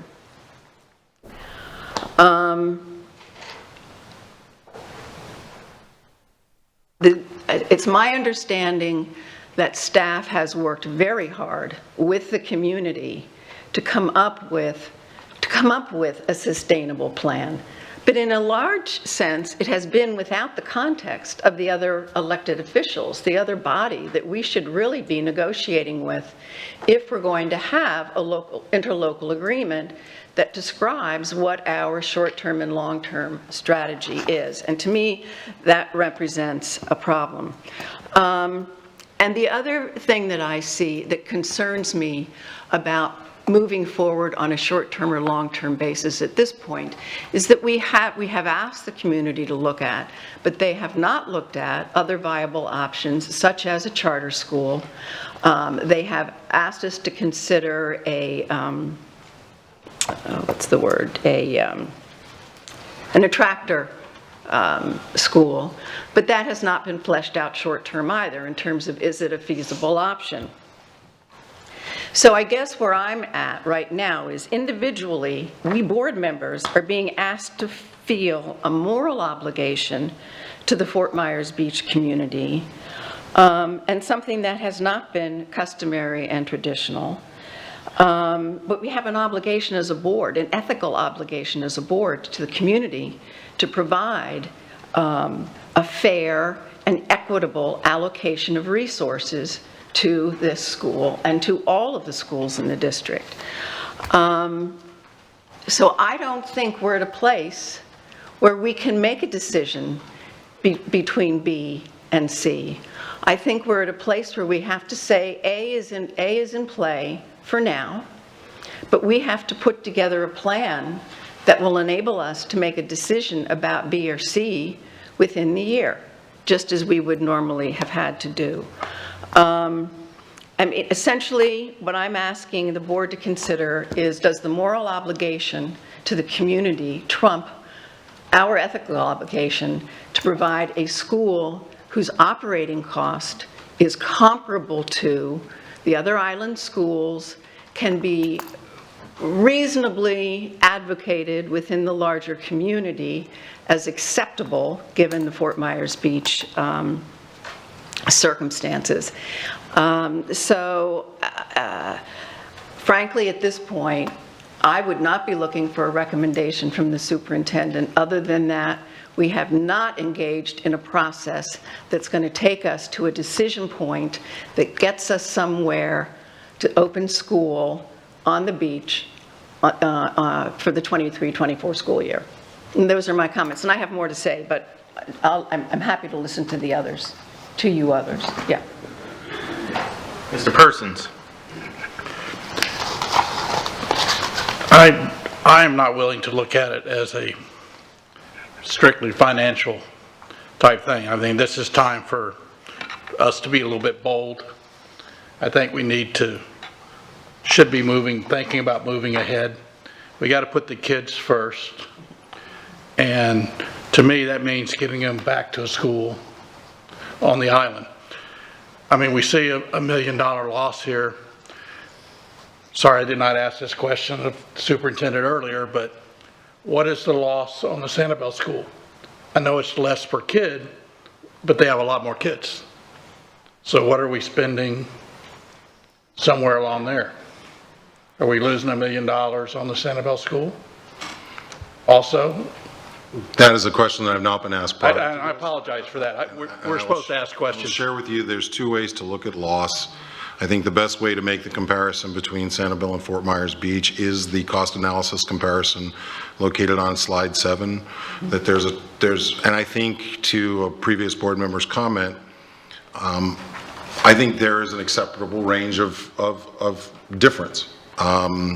And you've all expressed that previous in your comments. So right now, I can do some quick math for you here at the dais, and I know some of my finance people are probably, based upon your question, already getting those figures for me. But if you take 12,226 and you multiply it, we can come up with a cost factor, but I'm not sure that's 100% accurate. But I certainly can get you that answer to the question as quickly as possible. Okay. Again, I apologize for not asking that earlier. I really think, I look at these projections, and maybe I'm an optimist, but I see the beach coming back quite a bit stronger. But it's an unknown. I mean, I have to be honest there. But I'm willing to, from my viewpoint, I'd like to see us go ahead and move forward with some component of the B, and give a beach a chance to rebuild. I mean, they've been knocked down now, and the kids being bused to another school and everything, it's got to have been rough after a hurricane, losing their homes. So I think as a historical community and everything, we need to do all we can. But there's always, that's just a politician, but we have to look down the road. And in 3 years, if there's still 50 kids, I think the board is going to have to readdress it. That's the way I would look at it. And like you say, we need to be talking to the community now, but I don't think we should wait 2 years or so to get them back into school by talking to them now and just leaving them out there in limbo, having to be transported off the island. Because with all this construction, I know the transportation on and off that island is going to be very difficult. Yeah. More so than even the tourists coming in there normally. So I think we should move ahead with B. It would be where I would fall. That would be my opinion. Ms. Patrica. I have some questions first, and then I have some comments. So I'll do my questions, and then you can come back to me for comments. Is that good? Okay, so how did the demographer come to his numbers?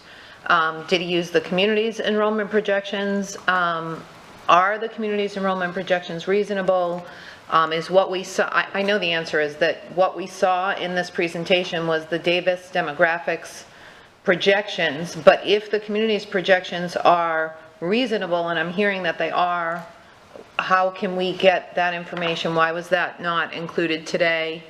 Can we have some combination of both? Like, what are we looking at? Please. Staff. So the numbers presented today were produced by Davis Demographics. They are a nationwide firm that does demographics for more than 900 school districts. They're extremely skilled at what they do, and their projections are typically within single percentage digit points of reality. Those projections were also done post-storm. So they had conversations with developers on the beach, and based on their professional opinion, they stated a couple things. One, the types of housing units they project seen on the beach are going to be very expensive.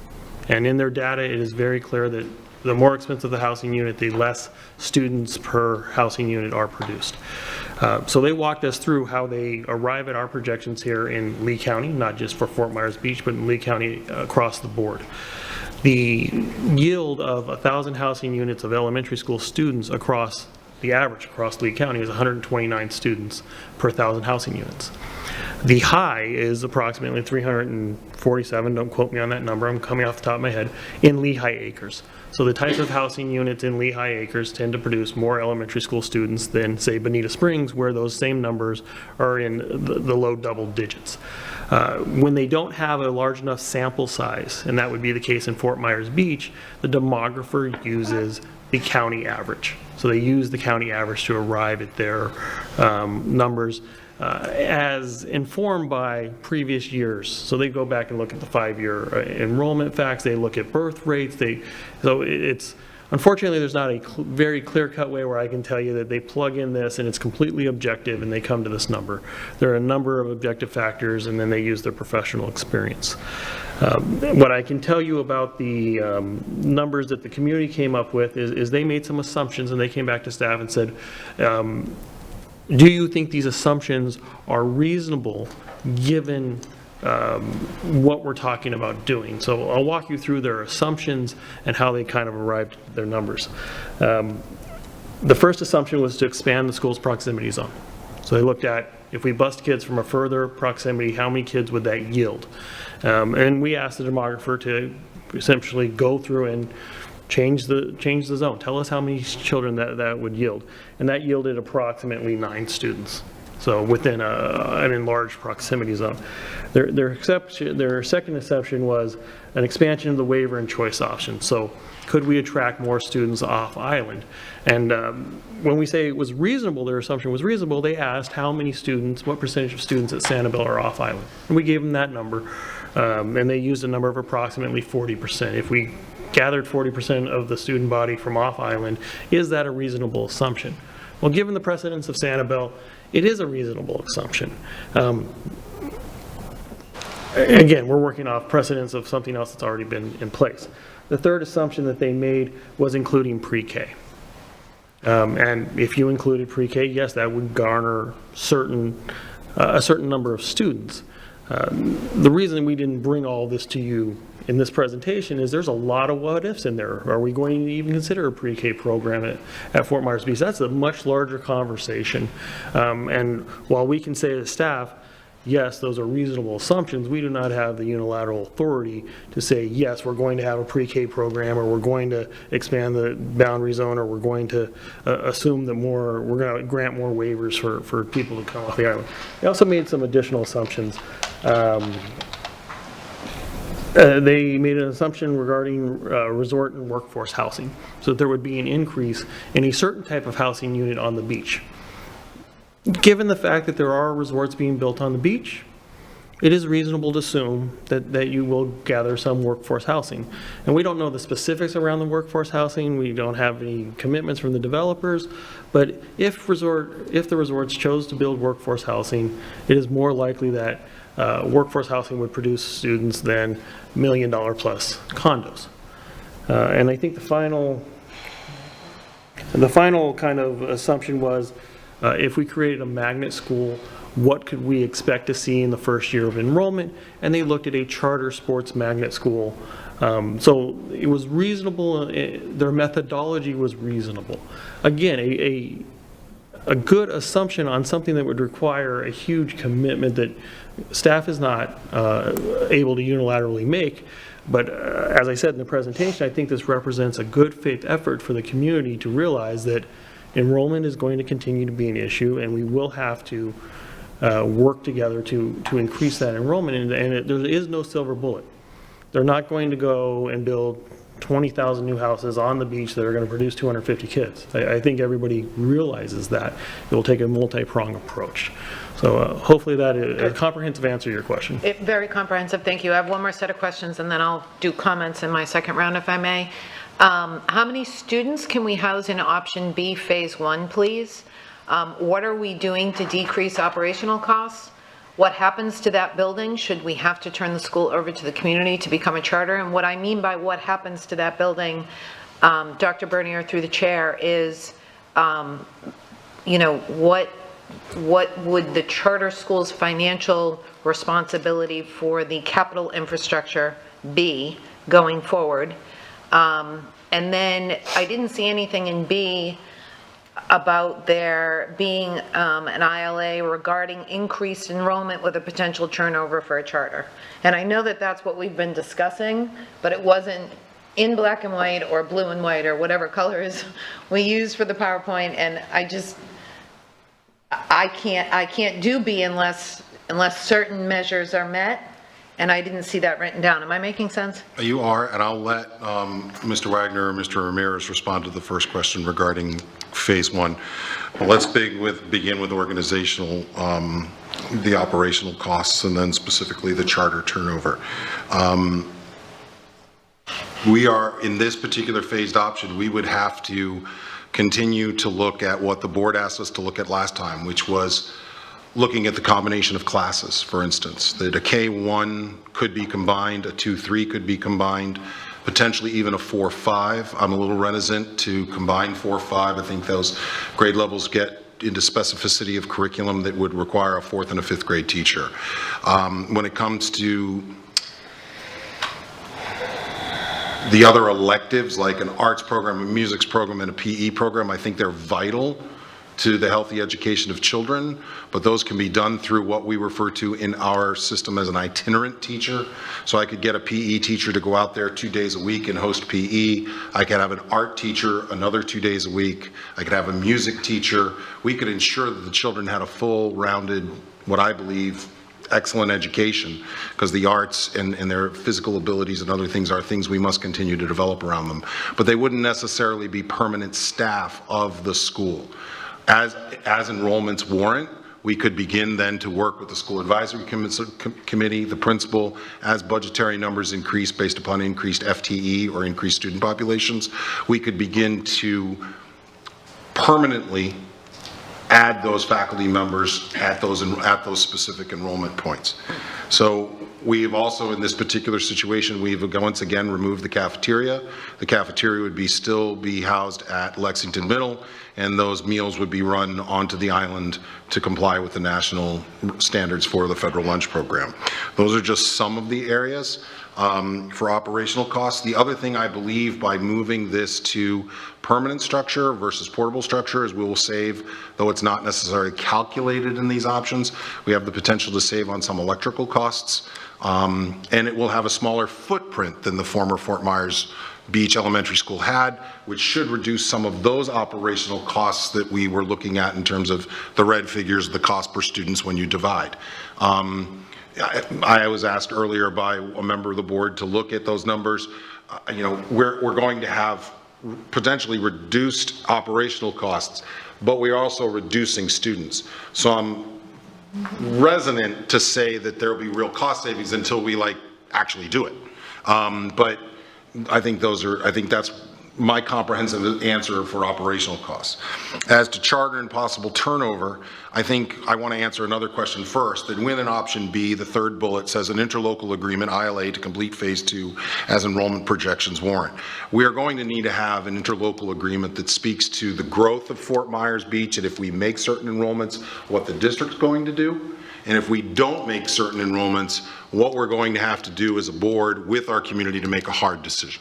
Right, so that, and I know I may have gotten in trouble, and I'll say to the ad hoc committee members, I was not attempting, and I know this is going to come up at least at some point, at least in public comment, I was not attempting to go around you. An interlocal agreement is with the town, so I did meet with the mayor, I have started those discussions, I did meet with the town manager, but it was a very brief, hour-long sort of discussion of everything from soup to nuts. We didn't make any decisions. Any type of ILA that is generated would come back to an ad hoc committee, not necessary for approval, but for review, because that agreement would be between the school district and the town, but it would be inappropriate not to involve the ad hoc committee in that process. As to charter turnover, certainly there's an expectation of cost. I know that one of the things that will come up is that FEMA is going to pay for all of this. We will do everything possible to dot I's and cross T's so FEMA pays for all of this. But there is no guarantee of FEMA. And to say that we have a guarantee of FEMA would be inappropriate, and I believe potentially even irresponsible. We are working with them as best we can at the moment, and I'm not going to damage the relationship any further by just saying they are a government agency and they have their sense of forms and red tape that we are doing the best we can to work through right now for all of our facilities and all of our communities. Charters would have to have a relationship with the school district. If you have a vacated building, there is statutory references related to the charters have an opportunity to have a vacated building and to utilize if the district is going to leave it as a vacant building. So one of the dangers of option A is to leave a vacant building and have a charter school company see that school building, that one historic building, as enough. It is a realistic expectation, a potential realistic expectation that a charter school could say, oh, this is an opportunity for us. The district is leaving a school building vacant. We would like to apply to have that. Unless we have plans for it, which I think we could win a legal argument on, that we do have plans because of the ILA in option A, that we could move forward, that we could protect the building from a charter school wanting to take it. If we built B and we had some permanent facility, certainly we have an investment into that facility. In some cases, charter schools, even a community charter school or a 501c3 represented by the parents of this community, they could have a couple of different options. They could choose a lease to own, they could attempt to buy it outright from us, or we could get into the long-term business of being their landlord, where we could rent the facility. They would have to take over the operational costs, meaning the power, the electricity, and to some extent, if we were, and this would have to all be worked out in a lease deal, but if we were to take a reasonable fee based upon the FTE until this school building would be eligible for PICO funding. I know I'm being way too maybe comprehensive for all of you, but PICO funding doesn't come to a charter school until their third year of operation. PICO funding are capital dollars that allow them to use to help repair a facility, improve a facility, pay rent. So they would be eligible for PICO dollars, but it would be 2 years down the road. So the district would have to devise some type of lease as to what we would do in that lease and what the charter school would be responsible for, including a payment moving forward. So I think that's probably the most reasonable way to move forward in a charter situation, because I don't believe even the PICO dollars that would come to the school would be enough for a full-out purchase, and probably not enough to pay their full rent necessarily either. So we'd have to work in order to say this is important to our children and preserve that opportunity. If I could just And then, I don't want to just miss phase one. But just for clarification, when you say a lease, you don't mean 100 years for $1. You mean some kind of meaningful payment to help with the capital investment that's been made by the district. Is that fair?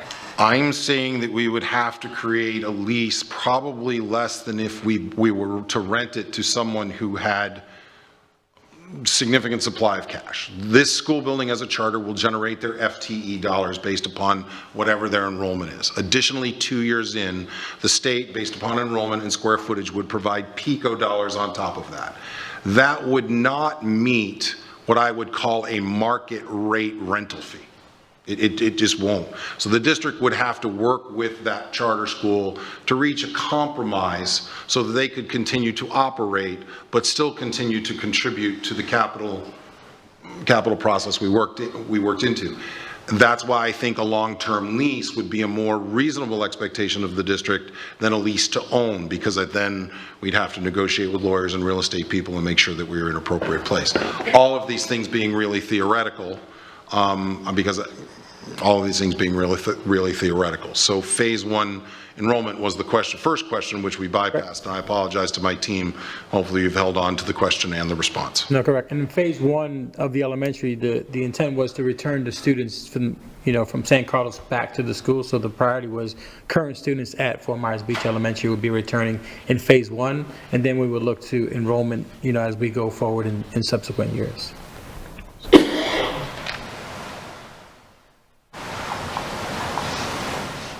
That's not a number. I'm sorry, how many students will fit in a building for phase? Oh, that's a different question. I think Mr. Ramirez was responding to how many students would we foresee if we could get the building open in August of '23, how many students? Right now, we're looking at the 52 that are currently enrolled. How many students could it fit is a slightly different question. I'll have to defer to Mr. Wagner. We have not designed a building, obviously, to that $5.8 million, but we are confident that it would accommodate the pre-storm enrollment of approximately 80 students. Okay, that's my question. Thank you. Ms. Juvenelli. Thank you. Boy, lots of great questions and answers. I think for me, stabilization is probably the first thing we need to do. I'm like Mr. Persons. Anyways, it took me a moment, I'm sorry.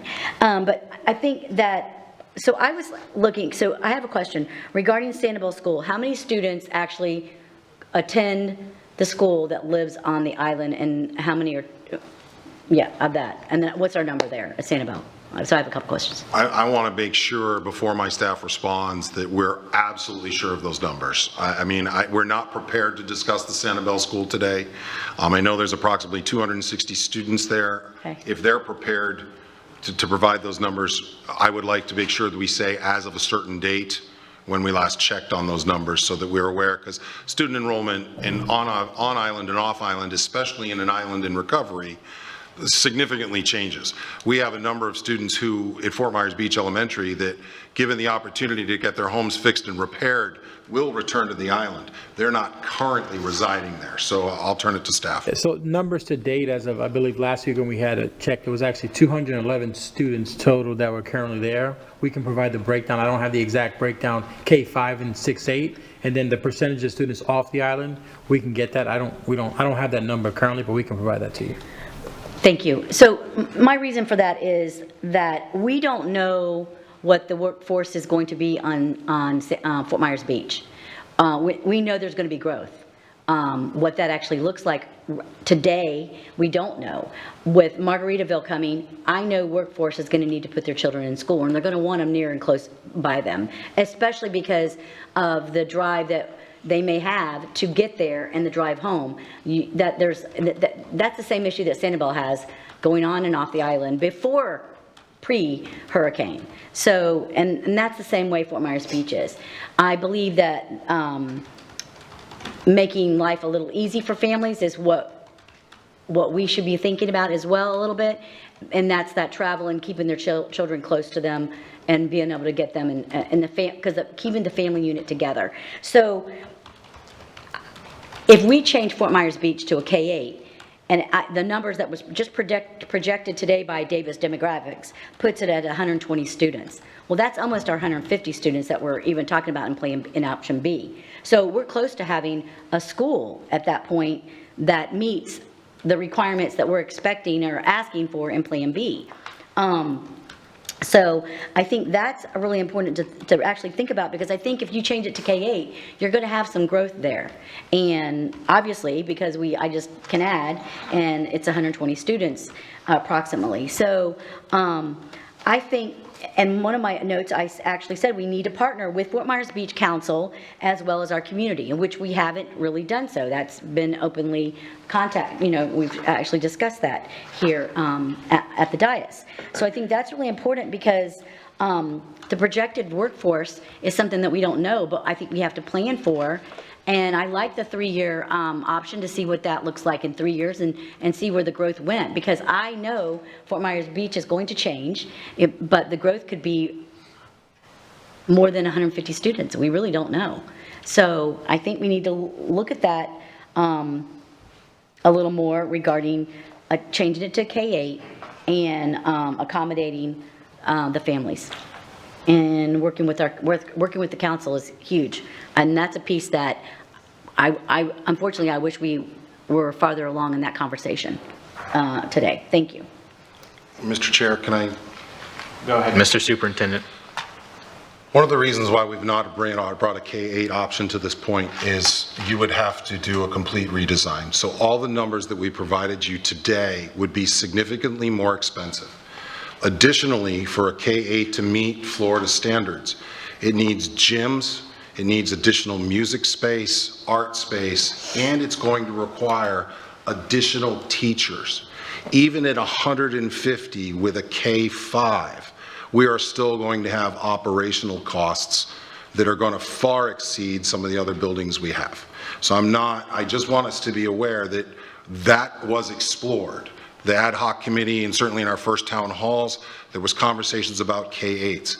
The figures that we're sharing with you rise astronomically, and additionally what could occur is our costs for personnel also rise because you need a bigger footprint, more square footage, more facilities, and we've been working with SREF. Borrowing of facilities puts this board in a precarious legal position. Can we borrow the library? Can we borrow the community center? Technically, yes. But it puts you in a very precarious liability standard because you don't control those facilities, how they're maintained, nor how they're accessed. So I do appreciate the board member's comment. We did look at K-8s when we initially started this process. Our best opportunity with a K-8, and I'll defer to Mr. Wagner, but if we were to design and build a K-8, you're looking at not only the remainder of this year, all of next, but probably the following year before anything was done out on the beach. So we'd be extending the return of those students for potentially a whole additional year. Quick follow-up, Ms. Juvenelli. Thank you, Dr. Bernier. So even if we added add the portables for the middle school as well? It's more than just classroom space. It's the requirement for the additional space regarding gym, music, other classrooms.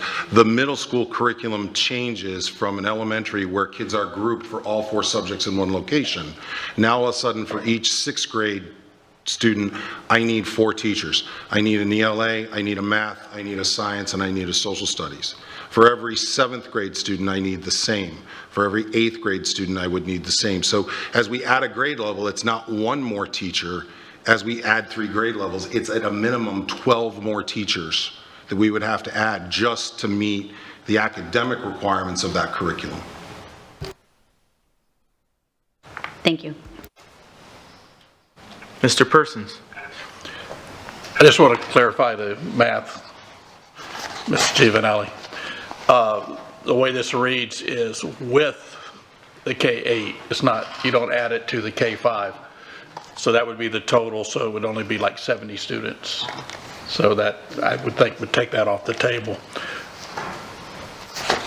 My quick math on the number of students at like Sanibel times approximately 4,000 more than we spend on average takes it over $1 million for that school a year. I don't want to call it a loss, but we're spending $1 million, so we're spending about the same on both schools. So I don't feel it's fair to pick on Fort Myers Beach for that reason. The tax base of Fort Myers Beach is going to be huge down the road, but it's going to be huge. And just like it is on Sanibel, you know, you may not have quite as many kids, but now you have $1 million home and they're going to pay a lot more in taxes. So if we're losing about $1 million with the extra money we spend at Sanibel, and I don't know about Pine Island or the others, but I think it's definitely something we should consider for these kids. I mean, it's all about the kids, what's best for them. I mean, I hate to lose money on any school. I understand that, but we got to put the kids first. And again, I believe that the transportation issue for elementary kids for so long is just unbearable. I mean, we're doing the whole proximity plan to reduce transportation time in the district, so I'd like to see that continue. That's my comment. Ms. Jordan. Thank you. I really appreciate everybody's comments. I do have a couple questions. I know thank you, Mr. Pearson, when he just spoke about proximity and transportation. Where are our children who live there right now? Where are they?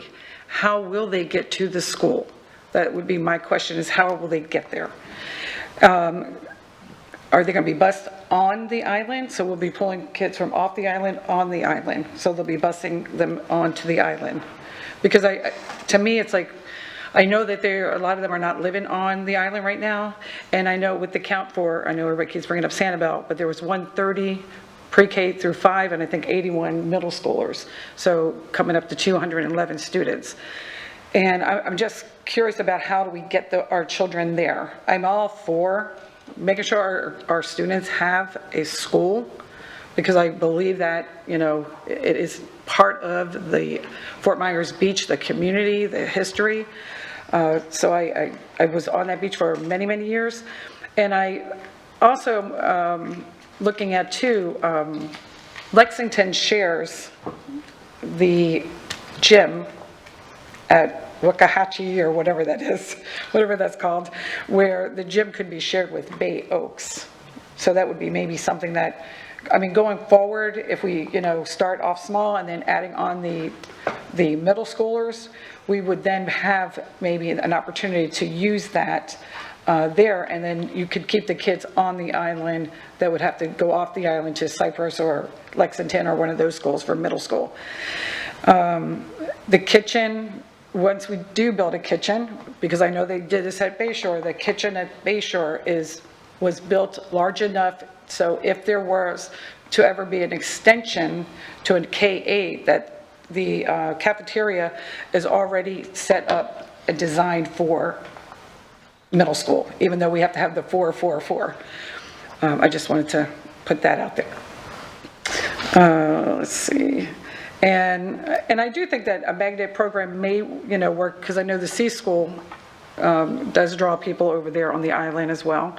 So perhaps with everybody's ideals, what everybody's been speaking about, if you combine all of those together, I think we would have a good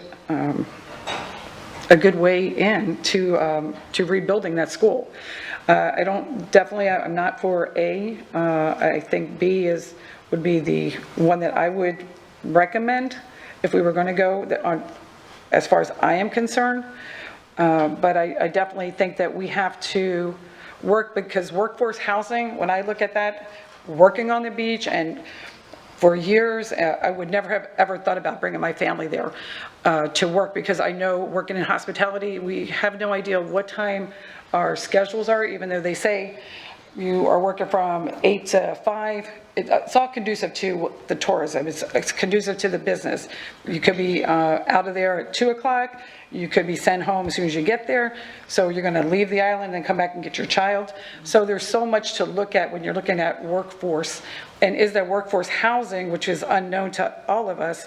Is it family workforce housing, or is it individual like Captiva had, where it was more of a dorm style housing, which then of course there would not be children on living in that. So that's a lot of things that we are not sure of as well. And but I just really appreciate all the conversation, and I know how hard the beach and the city mayor and everyone, they have been engaged in the conversation as well. So it's not like they're not part of the conversation, as just mentioned. Mr. Chair, if I may. Ms. Jordan, can I ask a question? You used some numbers. Mm-hmm. Can you help me better understand? I believe the number I wrote down was 211. Where's that number coming from? I asked for those numbers last week because I had one of the council asked for that from Sanibel. From Sanibel. Yes. All right, I wanted to make sure. I was confusing that with some type of projection for Fort Myers Beach. No, sir. That's Sanibel. The other piece, and just, Mr. Chair, if I may, the piece about the Lexington situation, Lexington and the community center were built at the same time. They were built to SREF standard.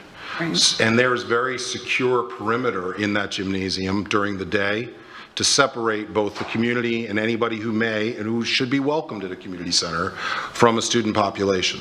Jessica Lunsford Act is a really great example of shared space. When we're using a media center or we're using a community center, in all intents and purposes, it has to be closed off to all other visitors. Otherwise, everybody stepping into that building has to have a very deep background check and be fingerprinted to be sure that they can be allowed around children. I assume all residents are those types of people, but we also have to assume that all residents are not those types of people. So that's the difference at Lexington. It was built to SREF standards so that it could be shared, and it was built as a joint use, from what I understand, it was built as a joint use project between the county and the school district. Thank you. I'm okay with being corrected. Okay, real quick, I know Ms. Patrica had indicated a moment ago that she had follow-up questions. I know Ms. Morgan did too, at least comments. I just want to ask 2 questions, if I may go ahead with that. Okay, in regards to FEMA, and Dr. Bernier had mentioned this, if we end up getting money or reimbursement, excuse me, from FEMA, would we expect that in the short term?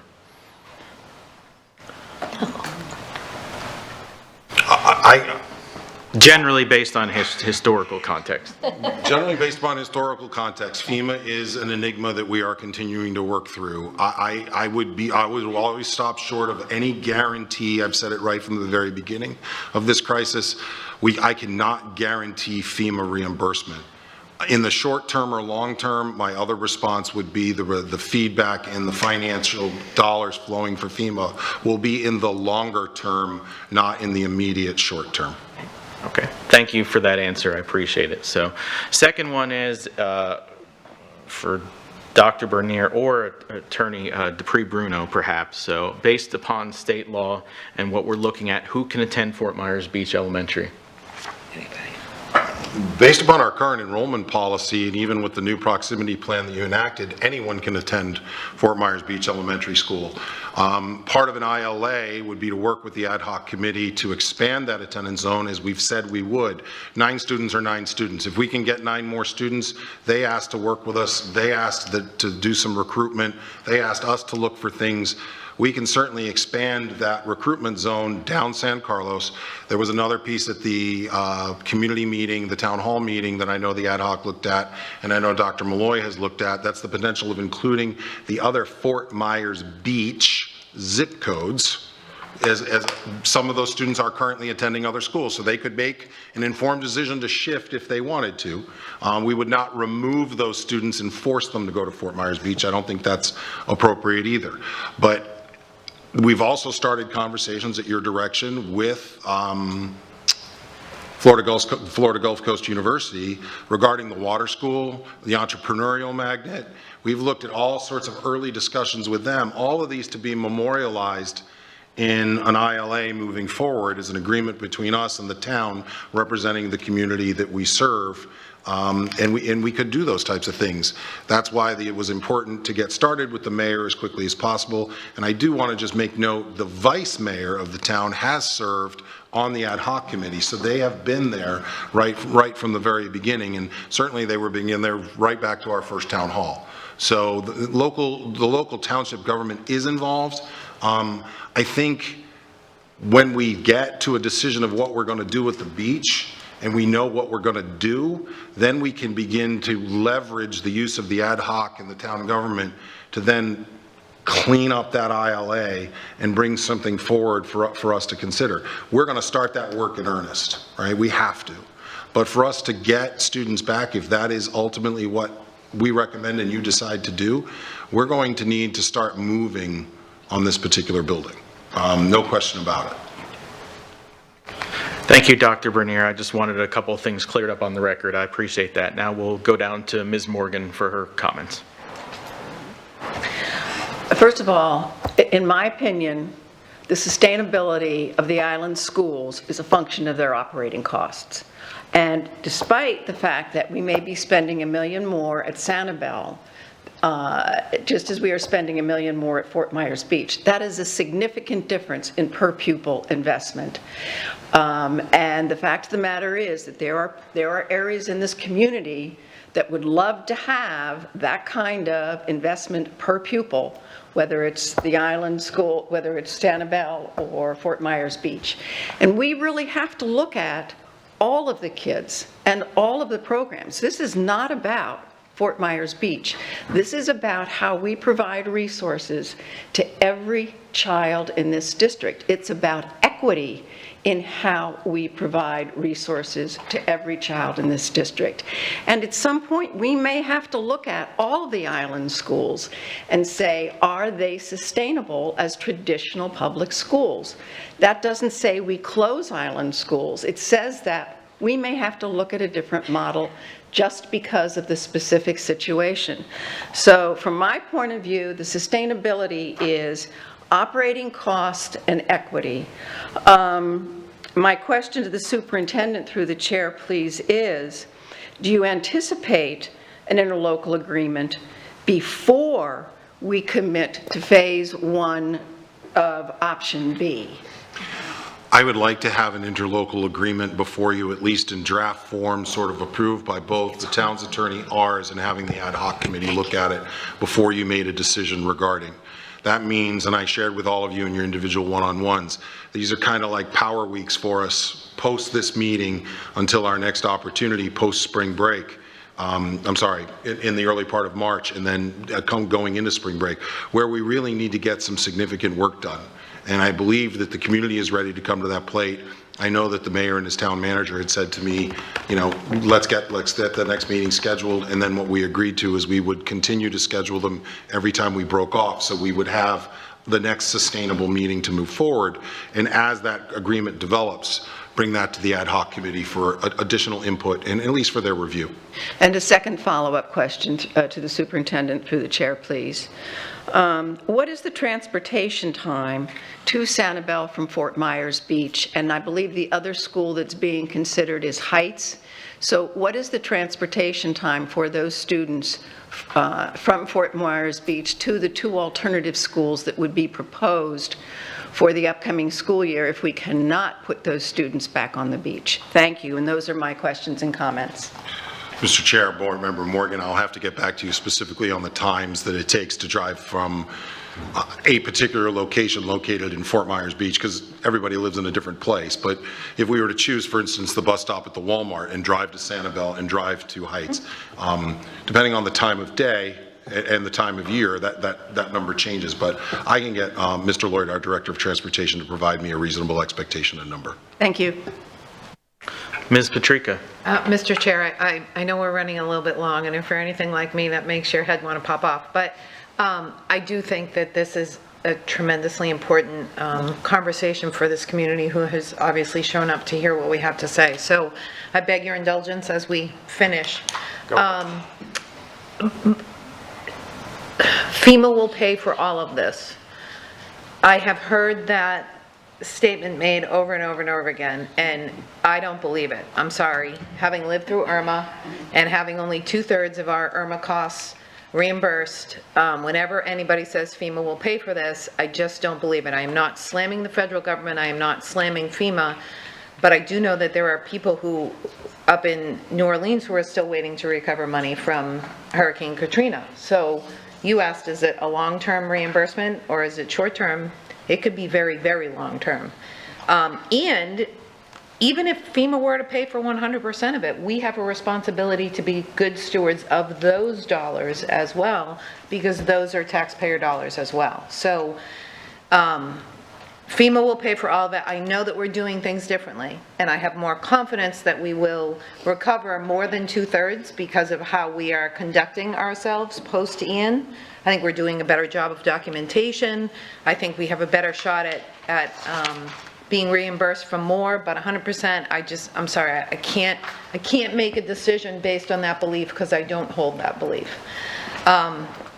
Now, I find myself, as I said, the last time we discussed this, in a strange situation because I make decisions based on data. And if I'm going to make a decision based on data or business or being a fiscal conservative, A is the only option on the table, because none of the other options are fiscally responsible or conservative or based on data. They're based on another hat that I've decided to wear in this circumstance, which is that of a member of a governing board of an educational school district, and part of our responsibility is community building and making sure the communities have what they need. And so in that regard, I do believe that B is the best option, because it allows me to be fiscally conservative in the long run, and it allows me to help this community to survive. I'm not completely abandoning my fiscal conservatism, but I'm hedging my bets a little bit in building a smaller school. 24 million, 25 million is just not something that I can see myself doing right now. It's funny, Ms. Morgan, if I may, through the chair, direct my comments. It's funny, you talk about equity, and I believe B is equitable. Why? Every time I think about equity, I think about those 3 people at a fence trying to watch a baseball game, and what does each person need? What this community needs right now is a school. And so from my perspective, equality would not necessarily mean giving them a school, but equity means giving people what they need in order to be successful. And to me, equity requires, in my decision-making process, equity requires B. If we wait a year, I genuinely believe this school will never reopen. It's just a gut feeling that I have. I sense that if we do A and we mothball that school, they just are not going to have the ability to ever reopen that school.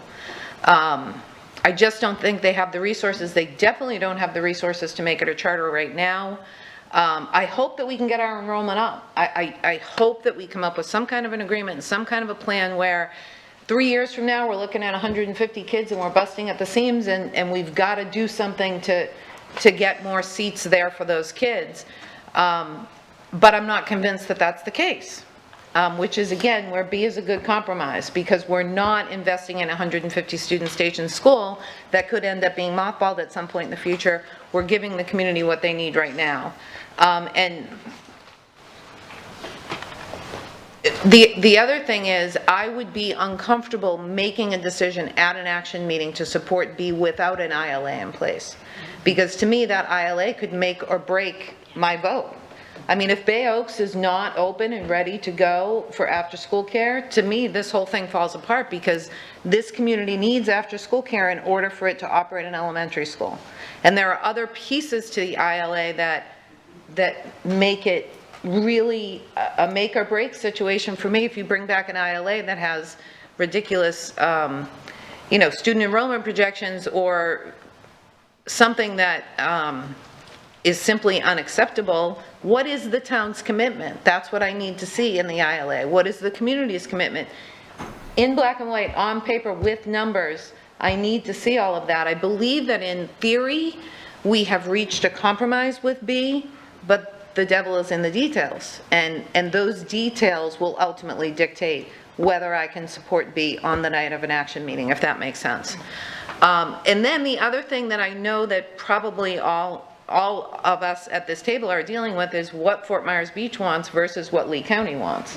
Because you step off Fort Myers Beach and the conversation regarding Fort Myers Beach is, you're not going to pay for that, you're not going to do that, are you? I mean, the pushback outside of Fort Myers Beach has been tremendous to not reopen that school and not invest any capital in the infrastructure there.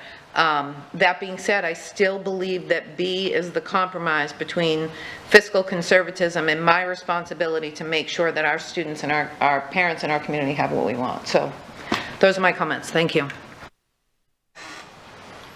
going to go ahead and make my comments unless somebody else has something at the moment. So thank you to the board for this discussion. I appreciate it.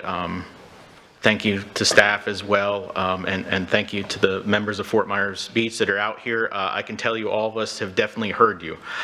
This is a very complex issue. I recently, with Mr. Wagner, in fact, went and visited the school and walked the school to really get that perspective of where things are at right now. As I said, as a parent, I definitely feel for your kids. I understand that, you know, especially with the bus rides and things like that and being completely uprooted. So, I mean, it's, you know, that's obviously something that none of us want for your kids right now. So, looking at it for options, we are not coming to a final decision today. I want to make sure that the public is aware of that. We're just trying to look at our options and give a little bit of direction in regards to our staff and our superintendent right now. For me, looking at it, I really appreciate some of the options. One thing Ms. Morgan had mentioned about a timeline and stuff and how we normally do that. And I do appreciate that comment. I understand. However, the hurricane changes it. I remember talking recently to some members up out of Bay County or ones out of Charlotte County, how the playbook changes complete with a hurricane. So I completely understand what you're saying, but I'm also, for me personally, I'm looking at that from that perspective. So for me, as I said, there's a lot of things going back and forth. I want to make sure that, you know, we're taking care both of Fort Myers Beach and the entire district. For me, I don't know, and I don't think anyone up here knows exactly what Fort Myers Beach is going to be in the future. So looking at it, for me, option C, again, is not a final decision, but I can't get on board with option C at the moment. It's too speculative, and as I said, the fiscal responsibility part, you know, me personally, I could not put that much resources in it to the moment. That's why I appreciate some of the board member comments in regards to option B. I think that gives us kind of a look at being able to have the best of both worlds in regards to get the kids back on the beach, see where we're at, give you a chance to build up enrollment, and then maybe down the road we could go to something like an option C. But for me, that's not on the table for me at the moment. So trying to think if there's anything else. I appreciate everything. I don't know if Dr. Bernier has any last comments. Actually, one other thing. We talked about an MOU. I agree with that. Ms. Patrick, I want to make sure we have, you know, in regards, you know, if it's option B, some kind of MOU, at least in the table with that. I also know the superintendent was looking at time frame with that. For me, I would be looking at 3 years. I don't know, at least a general time frame. I don't know what the rest of the board feels in regards to that. If 3 years is around an approximate time frame, we could look at least to get forward with that MOU, if there's any objection to that. Okay, Mr. Superintendent, is there anything else you need out of us at the moment? I got about a million questions, but no, I think thank you for that last point, Mr. Chair, that aspect of an ILA, an interlocal agreement. We're looking at a 3-year agreement that, I guess, that looks at year 1, what would happen, year 2, what would happen, year 3, what would happen, and decision points moving forward. I heard some really important things about the community center that would need to be part of the ILA. If board members are prepared, if you would permit, I'd like to hear more about that, about an ILA or anything that you would. I know enrollment projections, clearly a part of it. And operational numbers, we would commit then to looking at the attendance zones and doing things to expand. We would continue to look at options with an ILA regarding enrollment preferences in case those students are unable to get back. But our goal would be to try to get them back as quickly as possible. And our goal would be for the fall. I'm not sure that that's necessarily realistic depending on when we have to make this decision. So so that may take an ILA to a 4th year while we do some things. Again, those are issues and concerns that we have to work out. We have to continue to dialogue with both the town and the mayor. Are there other just sort of short one-word things that the board members would be looking for in an ILA that sort of would be deal breakers if I didn't bring it forward? That's the only other question I have. Go ahead, board. Ms. Morgan? Yeah, I think the question would be what happens to the building? I mean, we talked about we build a building and the school fails, then we have to have some understanding about who's responsible for any costs that the district has absorbed in, building the building. Thank you. Ms. Patrica, I think, was next. So operational costs, I believe, Dr. Bernier, that you are doing what you can from a district side to decrease those operational costs, but is there anything the town or the community can do to come up with some kind of a fund to support the operational costs so that it decreases that difference in what we're paying on the beach versus what we're paying district-wide on an average? And you know what? If we can get that cost down closer to the average, and 3 years from now, we still have 52 students, but we're paying what we're paying at Sanibel or at Pine Island, I don't think we turn it over as a charter. I think that long-term, that operational cost is the big nut that needs to be cracked. Ms. Jordan. I do not feel that they will fail. They're not going to fail.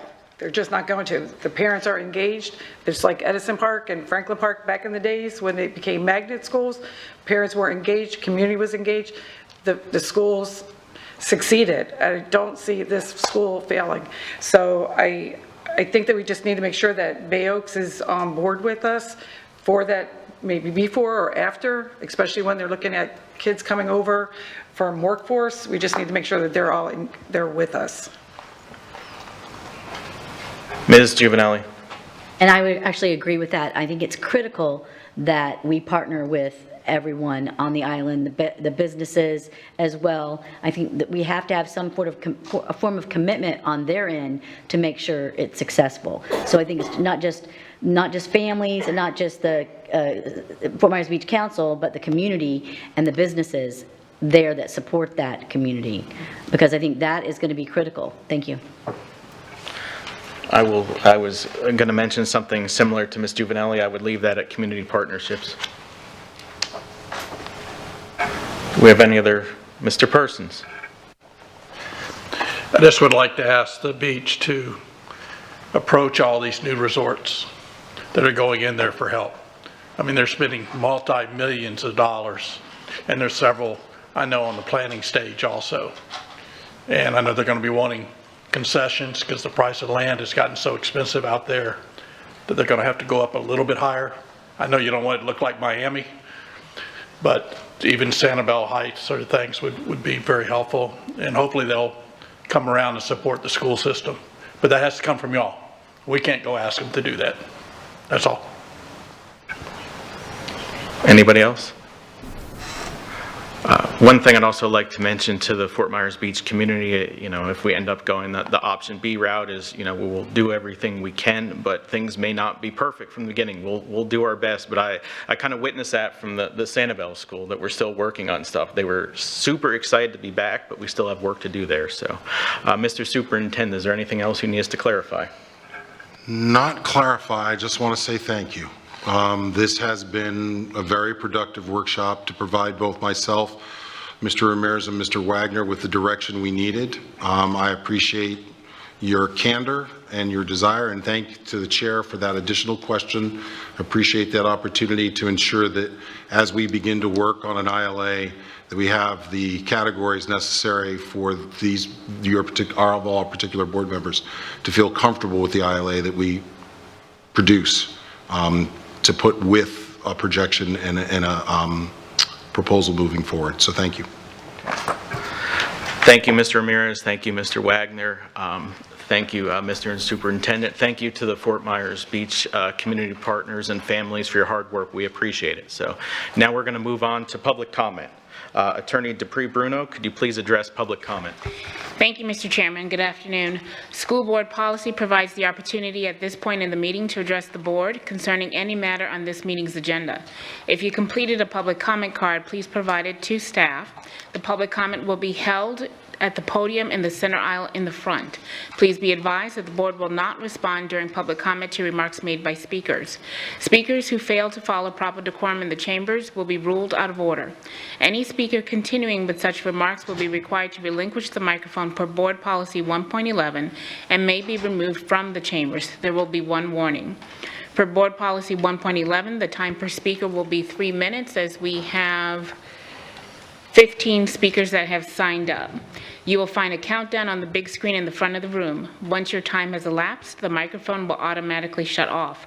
Please state your name when you approach the microphone, and I will call you 5 speakers at a time. Please follow staff's direction. And Mr. Chairman, as I stated, we have 15 speakers that wish to address the board. Is there anyone else in the audience that has not signed up for public comment that wishes to talk?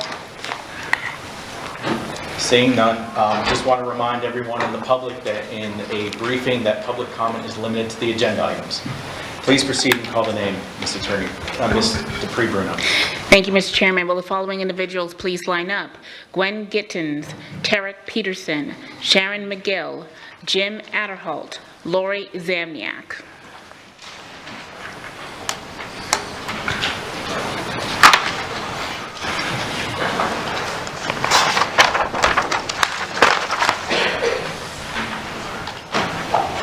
And we do want you to, if you could please step back. Thank you. We ready? Okay, my name is Gwen Gittens. Thank you, everyone. And the first comment I want to do is to give kudos to Ms. Morgan. Thank you so much for your comments and using the E word equity and showing people that it is something that we need to have in education.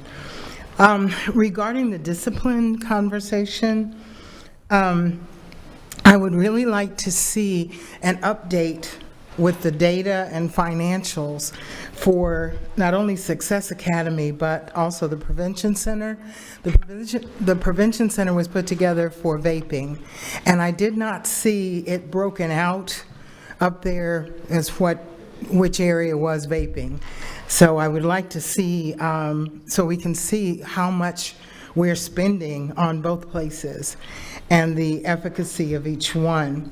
I agree with Ms. Patrica that we need more data breakdown, and I've constantly asked for a comparison of the academics and the discipline scores of the students that are mostly in our discipline lists, because I do believe that they are definitely connected.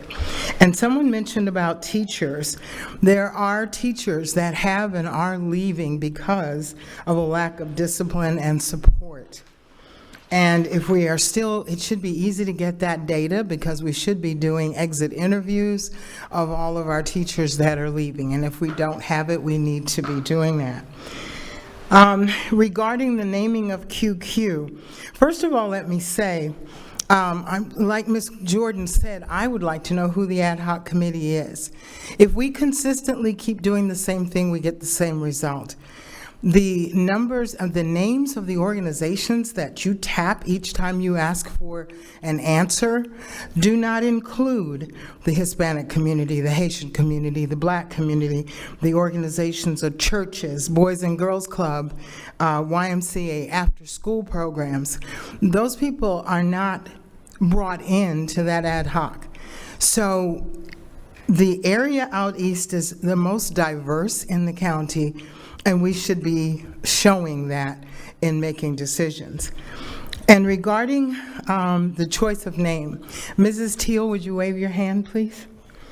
This is Mr. Teal's wife, and she is here, and she is very aware of what is going on and very behind the scenes working on it. Why should we choose Mr. Teal's name? He is an educator from middle school. He worked in the district. It doesn't matter that he's not from the East Zone, or because I don't think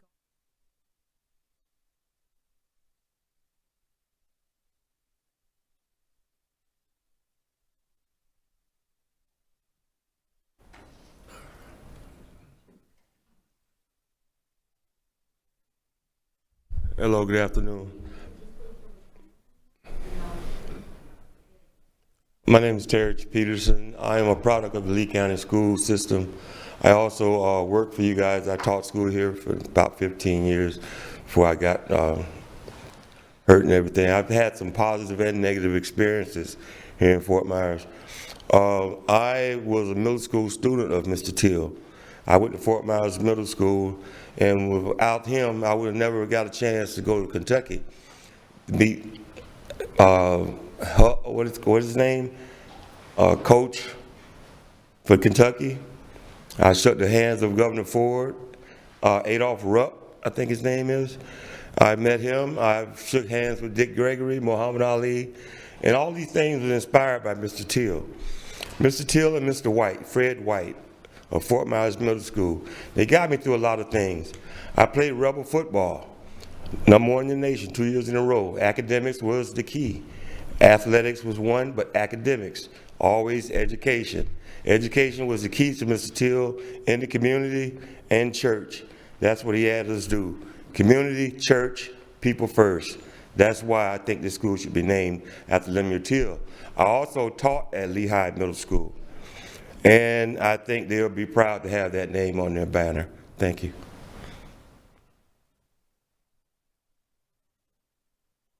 Next speaker can come on down.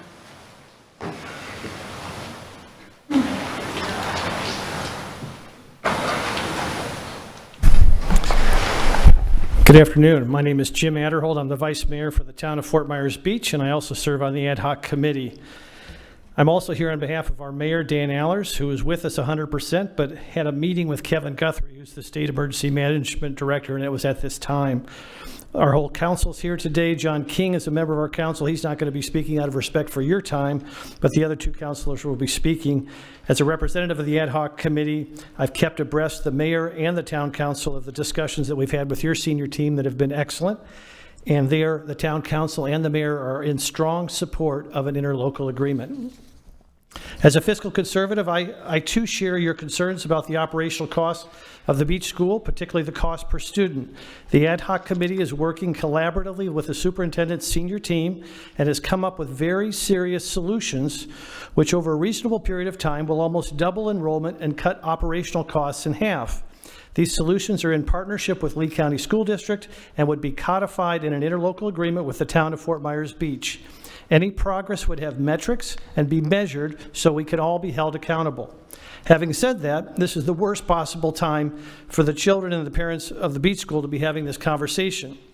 I remember back on February 8th when the Sanibel Elementary School reopened, and I can honestly say everyone in Fort Myers Beach was genuinely happy for those kids and parents. But on that same day, the school bus to pick up the kids at Fort Myers Beach and take them off to their new school off island was 2 hours late. The bus to pick the kids up was also 2 hours late. I'm watching our parents, as we had an ad hoc committee meeting that day, many of whom work full-time, with their faces drawn from exhaustion, eyes glued to their phones, desperately trying to figure out how to get their kids picked up. We need your help. Please remember, every vehicle on the island was destroyed by Hurricane Ian. Everyone on the ad hoc committee is not living in their homes. Most of the parents and kids at the beach school are not living at their homes, but they'll return soon. This is a very hard time for our island, but here we are, and we've come up with serious solutions to solve the very real issues of operational costs and cost per student. The beach school is a big part of the fabric of Fort Myers Beach. Hurricane Ian has shredded that fabric for a time, but we are already coming back at a striking pace. With your help, we can once again be a beautiful quilt. Please, help our beach school. Thank you, and God bless. Will the following individuals please line up? John Koss, Monica Schmucker, Patrick Vaness, Karen Woodson, Jenny Tardif Paradiso.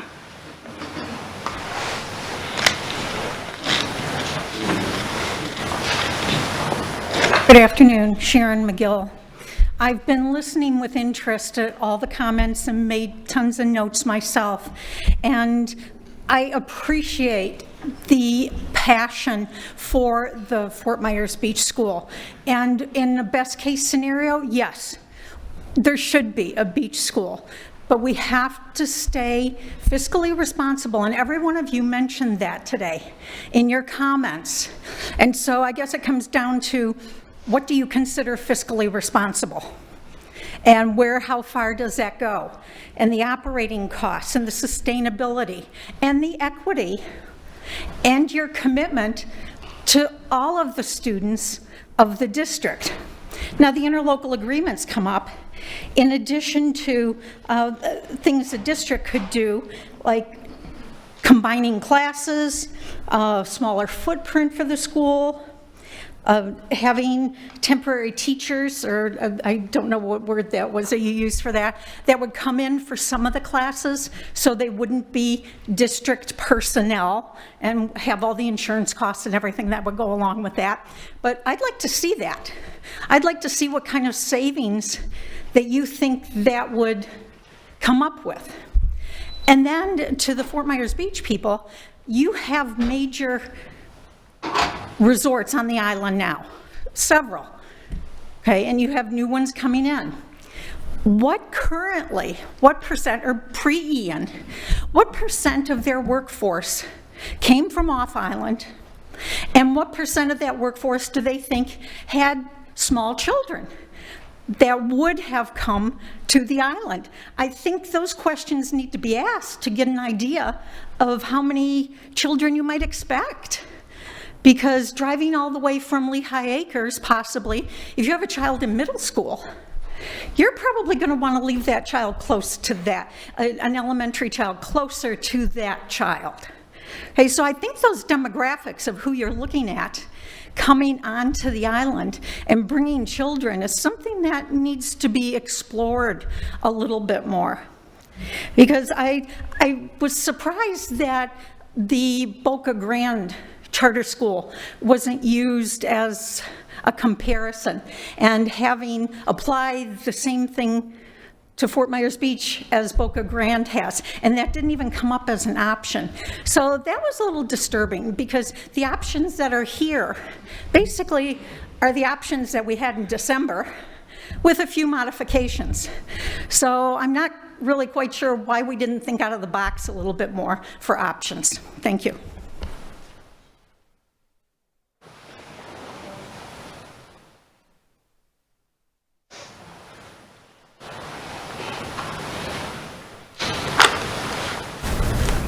Okay.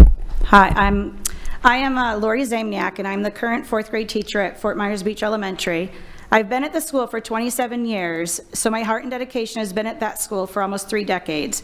I've been there so long that the graph that you showed with the peak enrollment at 200, I have been at that school for that entire decline. I've watched our school district also grow over all of those years too. So I will start with what is quoted directly off of the opening page of our school district's website. Schools in Lee County play a key role in community life. Fort Myers Beach Elementary, as many people have already stated, is an important piece of the Fort Myers Beach community and should remain that way for many decades to come.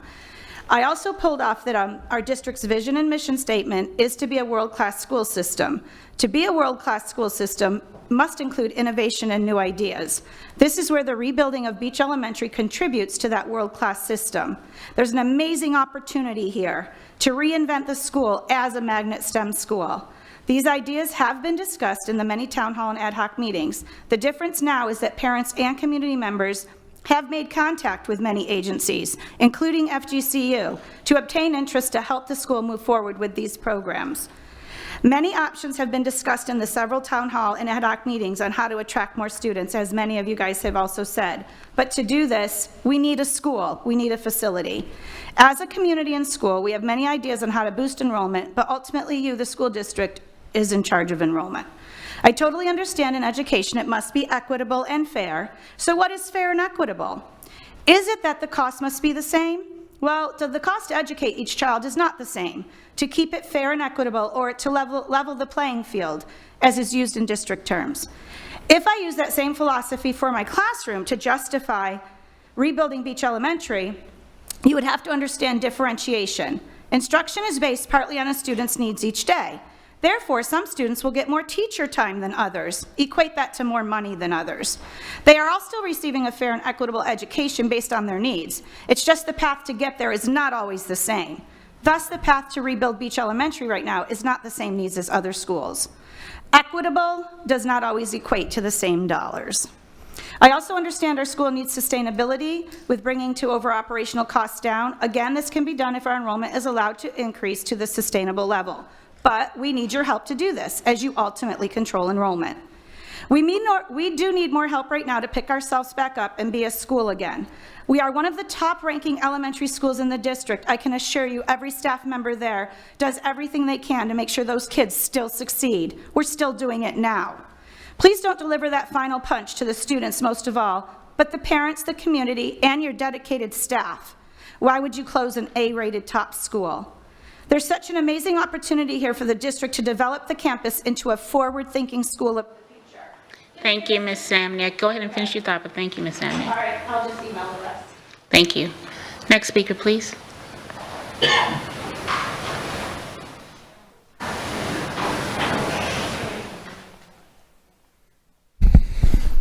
Hi, my name is John Koss.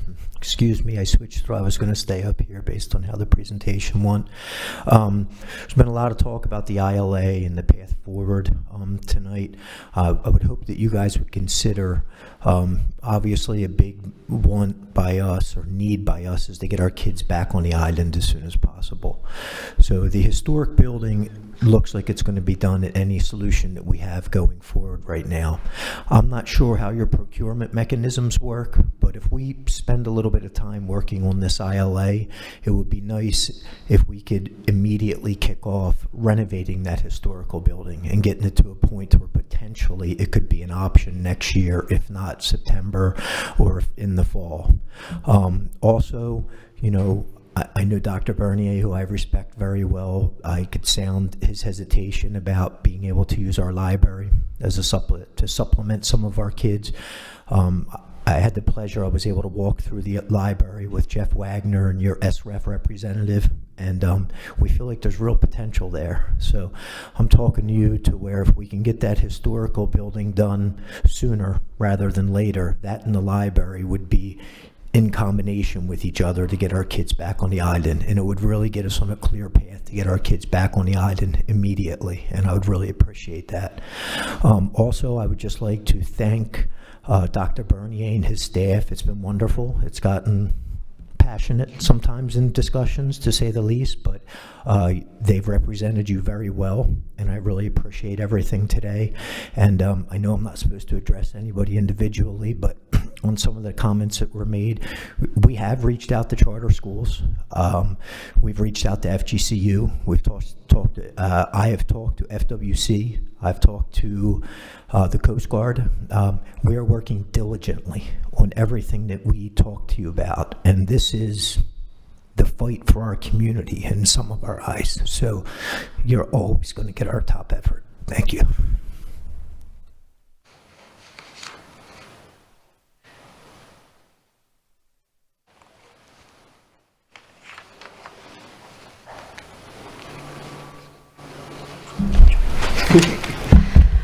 Good afternoon. My name is Monica Schmucker, and I'm a parent in Fort Myers Beach. I want to discuss just the options a little bit, and the options that make the most sense for everybody, and that is some form of B or C. I'm sure you can guess that's what I was going to say. I also want to clarify some public misconceptions. We're not asking for you to build a school for just a few kids. We're asking to be put back in a position that we were in before, and then let us improve on that position. Now, we know that you have or you will receive money from insurance, most likely FEMA grants, and there's other opportunities, and it's money that you would not have had but for the destruction of our school. So we're asking you to use it for its very purpose and put us all back in square one, like we were all, you guys and us, before the storm. And then once we're there, we can address that enrollment issue, which quite frankly should have been addressed by most of your predecessors. I think that as a community, we have shown a commitment to that. We've researched, as everyone has talked, formed committees and found realistic ways to increase enrollment. And just a few comments on the projections that we've made. These were projections that everybody has acknowledged are reasonable and realistic. When we talked about expanding the boundary, we just talked about expanding it to Summerlin, which brings in the 9 more kids, which doesn't require additional busing. We talked about expanding our waiver program, which we looked at the Sanibel School, and we see that about 40% of them were on the waiver at that date that we looked at, whatever it may have been, but it was about 40%. We did not have that, so we were looking to market, in a sense, or invite neighboring families the same way, and we believe that those are realistic projections. Our chamber has committed to inform workers about our school. Businesses have shown commitment to align parent schedules with the schedule with the school in Bay Oaks. And we only said 5 for workforce housing. But we came up with realistic ways to increase these enrollment that would have brought us to $8,000 to $9,000 per student, which is right on the average. So what I wanted to say was save the money on that temporary campus. We can utilize the historic building and possibly the library or other community facilities, but put the district and Fort Myers Beach back in our pre-Ian position using the money that you would have attained only because of our devastation to give us back a school so we can actually address, because we need that space in order to address the enrollment, save the county's best K through 5, and let us implement programs that Lee County schools don't have, but Collier County schools do, which we learned when we started looking into some of these magnet programs. There's some that we have the curriculum for already in place, and all we have to do is adopt it, and we can do that. So let us get back to our position and then improve that position by giving us a building to do it in. Thank you.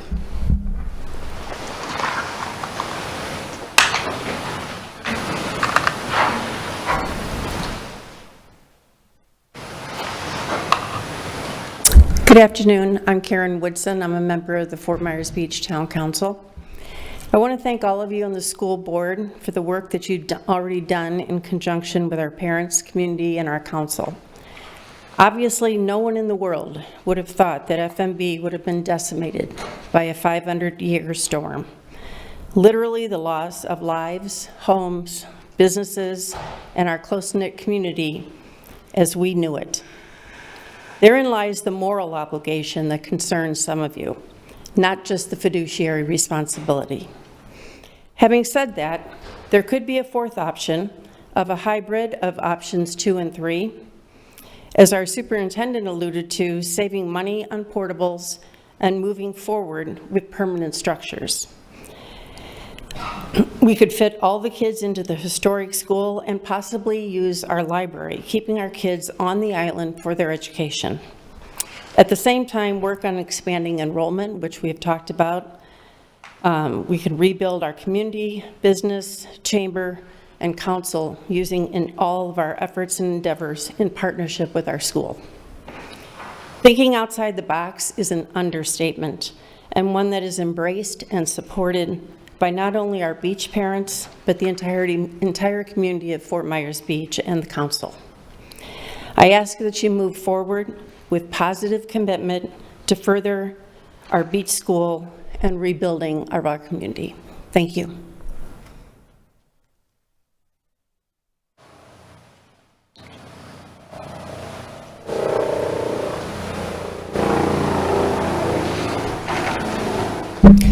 Good afternoon. My name is Patrick Vanass.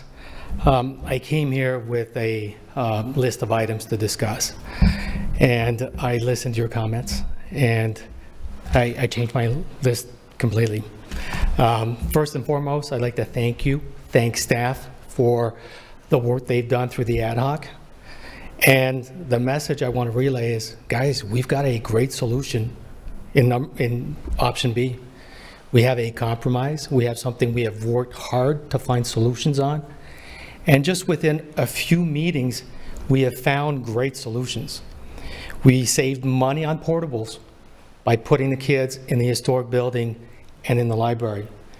We have looked at the demographics. We've put together a plan to increase the enrollment. Yes, it's based on assumptions, but those are reasonable assumptions. We have solutions. We can get that number up.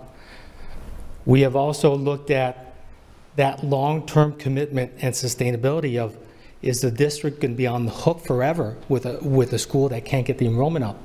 And we have committed to an interlocal agreement where if we can't meet those benchmarks, we will move on to another solution. So the good news, folks, today is we have solutions. We have great options, we have solutions. But then just to address some of the comments that I've heard today, because I'm very concerned as to what those sound bites are out in the public, okay? So let's be fair when we look at statistics. I had a professor that used to say statistics are very suggestive in what they reveal, crucial in what they conceal. Okay, so instead of looking at the per student in operational costs, if we look at the percentage of your entire budget for the year, the cost is only 0.08% of your entire budget. Put that out in the public and see how they feel. It's a rounding error. Also, when it comes to the cost figures that you have before you, we are using pre-EN figures for the cost of operating the school, but post-EN enrollment costs. Is that fair? That's what I want you guys to really look at when we look at fairness and equity. If we're going to use numbers, let's use fair numbers, because that's what the public picks up. And those are the sound bites. Maybe that's a feedback you're getting. So I would say, let's not put too much weight into those numbers. We have good solutions. We can work through those issues, and we can bring that cost down and find something that is sustainable and feasible for the long term. So thank you very much. And I can't wait to get to work on that ad hoc committee some more and develop those solutions. Thank you. Will the following individuals please line up? Doug Hage, or Haig, I'm sorry if I mispronounced your name. Bill Veach, Lanny Holt, Dr. Charles Daly, Hamid Hunter, and Jenny Tardef Paradiso. Just wait for the timer and then you can begin. Thank you. My name is Jenny Tardif Paradiso, and I'm a parent of a student at Fort Myers Beach Elementary. The first beach school was held at the Mayhew Page Cottage. It opened in 1937 with 27 first, second, and third graders. Parents helped the school stay open. Within a year, the student body had outgrown the cottage, and it was still standing until this past September when Hurricane Ian destroyed it. The second school was opened in 1938, a two-room schoolhouse for grades 1 through 6. The parents got together, donated labor, and raised funds to turn a tool shed on the property into a lunchroom. Prior to Ian, the building was still in use as the Fort Myers Beach Women's Club. Throughout the years, the Women's Club has participated in numerous events and is one of the top continuous donors to our school. The building was sadly leveled this past weekend. The third and current school was purchased in '44 and opened in '49 for grades 1 through 6. In '47, the parents and community came together and raised $20,000 in 9 months for the school to be air conditioned.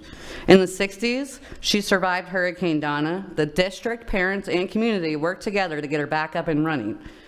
In the '70s, she was one of the first schools to introduce kindergarten into Lee County, mainly because there was room and the PTA funded all the furnishings for the classroom. In the early '90s, local organizations donated a marine science center that was located in the 5th room classroom. I know this because I was one of those students in that classroom. Yes, there's a lot of rich history, and yes, there are a lot of things changing, but one thing has always remained unwavering, and that is the parental and community commitment to the school. We have been on all the Zooms, all the town halls, all the sunset therapy sessions, brainstorming on how to save our school. I'm part of the ad hoc committee, trying to come up with viable solutions to the issues that have been pointed out to us. I'm CC'd on the same emails you are. You are aware of the numerous organizations willing to invest in the future of these kids in this building. FMB is resilient. They said it would take 6 months to get water. It took us 2 weeks.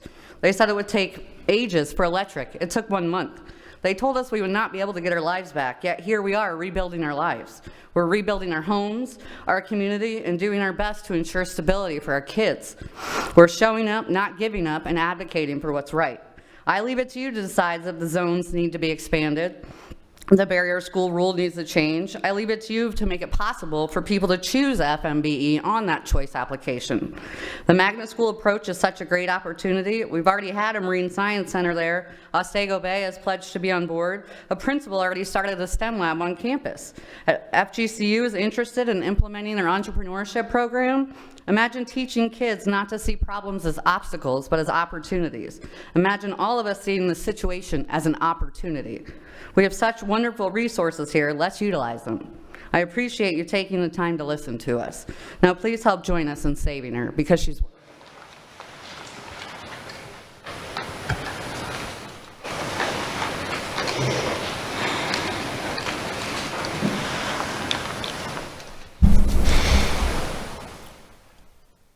Good afternoon. My name is Doug Hagee, and my wife Denise is employed at Fort Myers Beach Elementary.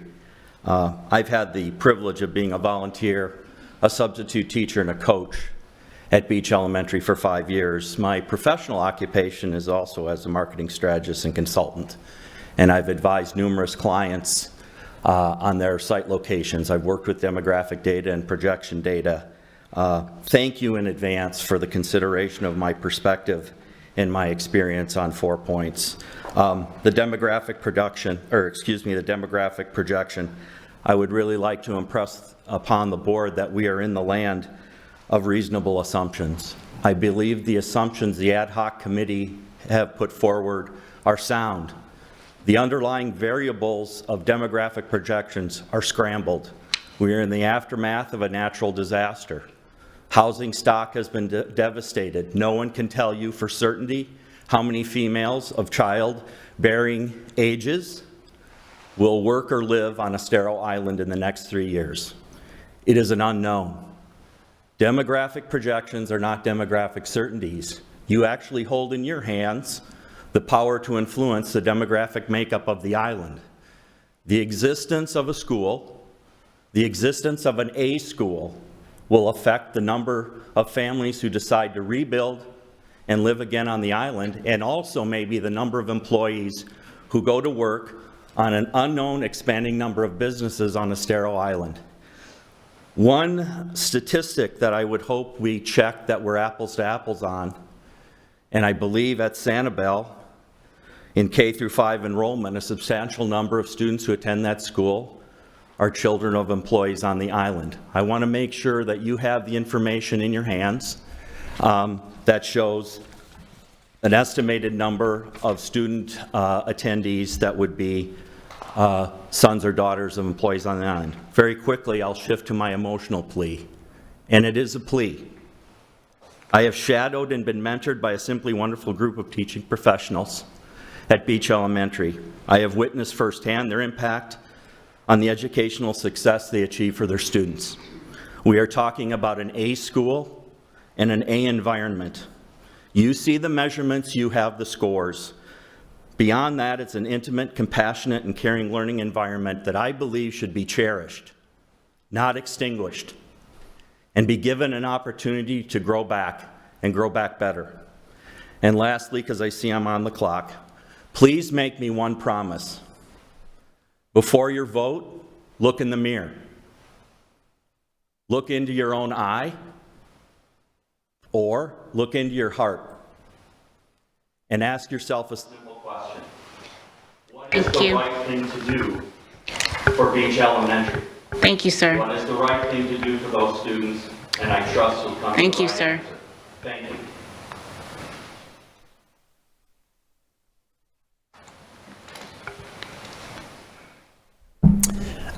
Thank you. Thank you for being here, and thank you for, I know this is difficult for all of you. My name is Bill Veach. I'm a member of the Fort Myers Beach Town Council and a proud member of this community. There's been a lot of talk about workforce housing, and I appreciate the comments about the town reaching out to the people who are building and have a workforce housing component. We're in the process of redoing our comprehensive plan, and even with the previous council, we've been discussing workforce housing. We have established a funding source that is currently in place for workforce housing. We are working towards one of the principal features in the conversation we're having about bonus incentives for future development is workforce housing.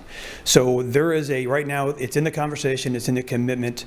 When these places get built, having additional workforce housing, there's a two-pronged benefit to that. The workers who come from off-island may want to put their kids in this school, but then there's other families who may also be in the workforce housing. Most workforce housing, like the one in Sanibel, and it may affect their numbers as they have an established workforce housing program there, is that the charge for a unit is not based on how many bedrooms unit is, it's based on the salary of a person, which means that someone who has kids pays the same rent for a 3-bedroom place, say, as someone for a 1-bedroom place. That's a family-friendly way to do housing like this. It's an important component, something the town is doing. You're talking about that FEMA is not guaranteed. The only guarantee you can get from FEMA is if you don't apply you won't get anything. And our island right now, it's a blank slate. From the people I've talked to, the people who are leaving, there are three main reasons why they're leaving. One is financial. One is just anxiety. They don't want to be around for another hurricane. And another point is there's a lot of older people who just can't see spending 3 years of the latter part of their life dealing with it. Those older people are probably don't have kids. So what's going to fill their place it may be more demographically favorable to having more kids on the island. And I think that the other thing is Bay Oaks. We had plans for Bay Oaks. We almost had it built, but because of Ian, because of timing, we're essentially going back to the drawing board for our recreational center. I don't see any reason going forward that if you're building a school and we're building a rec center that we can't model after what's done before to have a more useful shared facility that benefits both of us. There can be some cost savings through that and some other benefits. And the other thing is that I think is a very important point is uncertainty is detrimental. That I know some people who have kids that are actually moving off, preschool age kids, because they're not sure what the future is going to have for the school. So thank you very much for your consideration.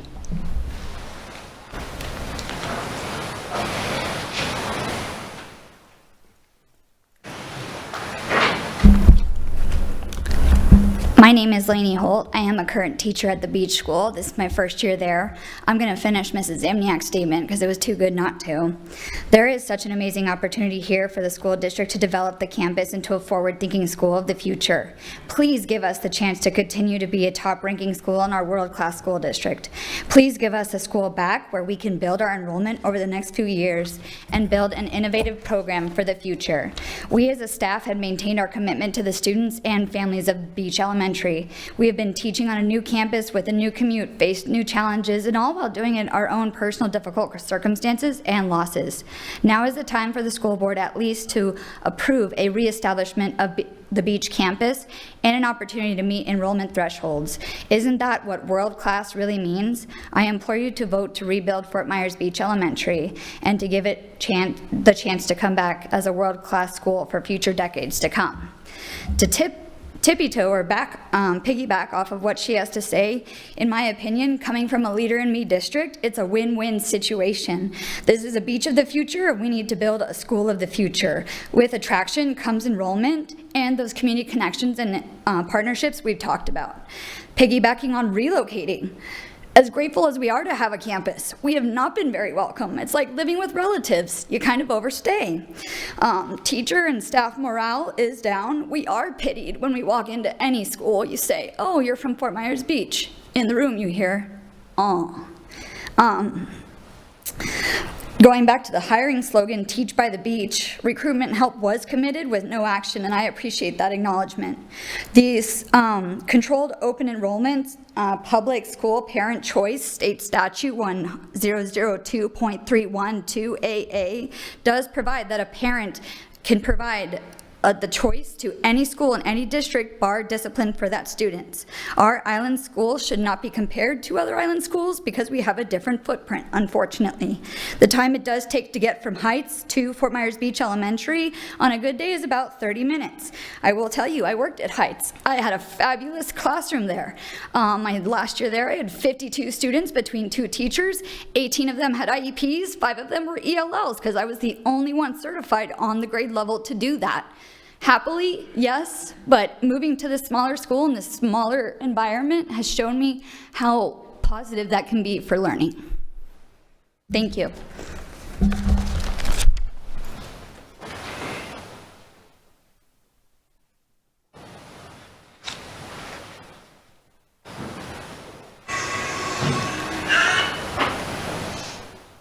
First of all, to Superintendent Rainier, Board Chair, board members, and last but not least, to you, Ms. Teal. It is part of the policy that we should not call board members' names, so I will follow that policy, but I will say to the one board member who talked about naming schools for financial reason, you're now looking through the eyes of others. God bless you. I continue to pray for your health and your strength. To the board member that asked the question or made the statement that dealt with should a person, or what kind of impact did that person have in the Lehigh area? Well, let me give you a quick historical perspective. There was a time as we went through the desegregation process, which many of you, most of you, were not here. Lehigh did not have many parents that lived in that particular area, as you may well know, Ms. Persons. But they were allowed to move into the area. The impact that Mr. Teal had was widespread. He touched the lives of individuals who moved to Lehigh. He inspired and motivated individuals across this county and other counties as well. When we went through the desegregation process over 40 years ago, that process included practicing the rights of others. I've heard you mention equity for a long time. But equity cannot just be practiced 40 years ago. It must be a continuous process every day. I remember Mr. Till, when he got the Golden Apple, he said, "It is amazing, a little black boy from Dunbar receiving the most prestigious award as the Golden Apple. Superintendent, I saw you when the hurricane came, tears rolling down your eyes, and you said, I need to make sure that those in another community have food. I saw you. Change, you all have the opportunity to make change. Don't sit back there and not. Change, Dr. King said, how long? Not long. Make it happen. Mr. Till, don't forget him. Thank you.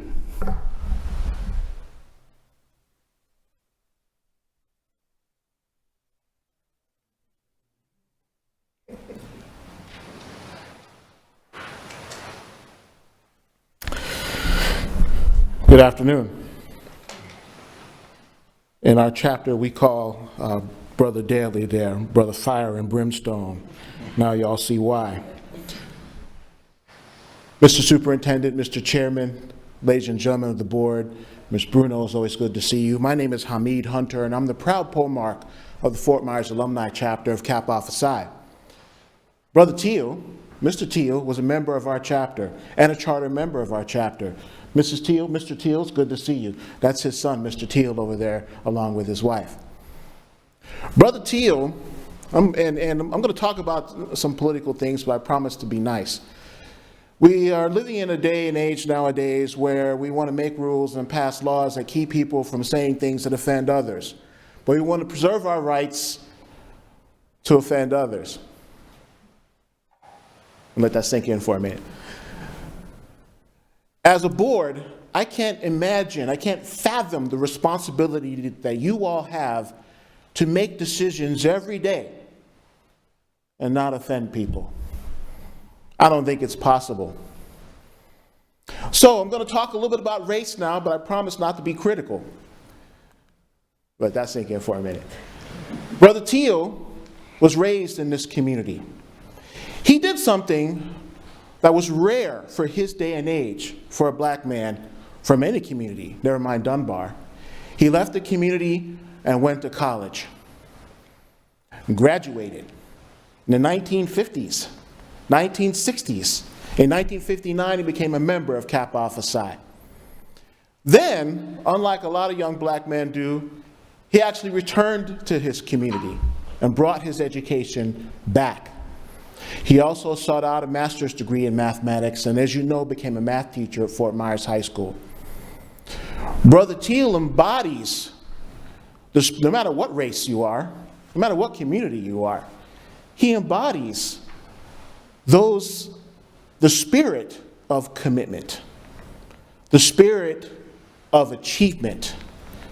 And he embodied those ideals so much that he was awarded the Golden Apple in this community. I'm not saying that you should take anything away from another school to name it after Brother Teal. But what I am saying is that by naming this new school after Brother Teal, all you are doing is commemorating those important values of achievement, of education, and of commitment to your community. Ladies and gentlemen, thank you for your time, and have a nice day. Mr. Chairman, that concludes public comment. Thank you, everyone in here, for your public comments. It's truly appreciated. Now we're going to move on to the next item, which is good of the order and board comment. I will start with Ms. Juvenelli. I know we don't have a lot of time, so I'm going to make it really quick. I'll save some of my comments for this evening, but real quick. I just want to thank everybody that came today and all the emails from Fort Myers Beach. We received them. I wanted to acknowledge that publicly. There was too many for us to really, time-wise, been working on a parade at Fort Myers, so I was a little busy. So I just want to apologize for that and just let you know that I did read them, and thank you for coming today. I just want to also, regarding the naming of the school, I highly recommend everyone to vote. I think that is going to determine the name of the school, so I highly recommend you get everyone out there to vote, and I'll be doing the same thing. Thank you. Thanks. Ms. Patrica. In the interest of time, I'll save my comments. Thank you. Ms. Jordan. I will save my comments as well. Thank you. Mr. Persons. Same here, but I do want to thank everybody for coming today. Ms. Langford Fleming. I'll save my comments. Thank you. Ms. Morgan. And I have no comments other than I do want to thank everybody from Fort Myers Beach who came. I do want to thank you for participating on the ad hoc committee. I do read the emails. I hear you. Thank you. Okay. I'm going to hold my comments until tonight. Thank you again for everyone coming out. I appreciate it. Mr. Superintendent. Nothing at this time, sir. Ms. Dupree-Bruno. I do not have anything, sir. Okay. Thank you, everyone. Next up, we'll have a student performance tonight at 5:45, followed by our action meeting at 6 o'clock. Seeing no other business to come before the board, this meeting is adjourned at 4:09 p.m. Thank you, everyone.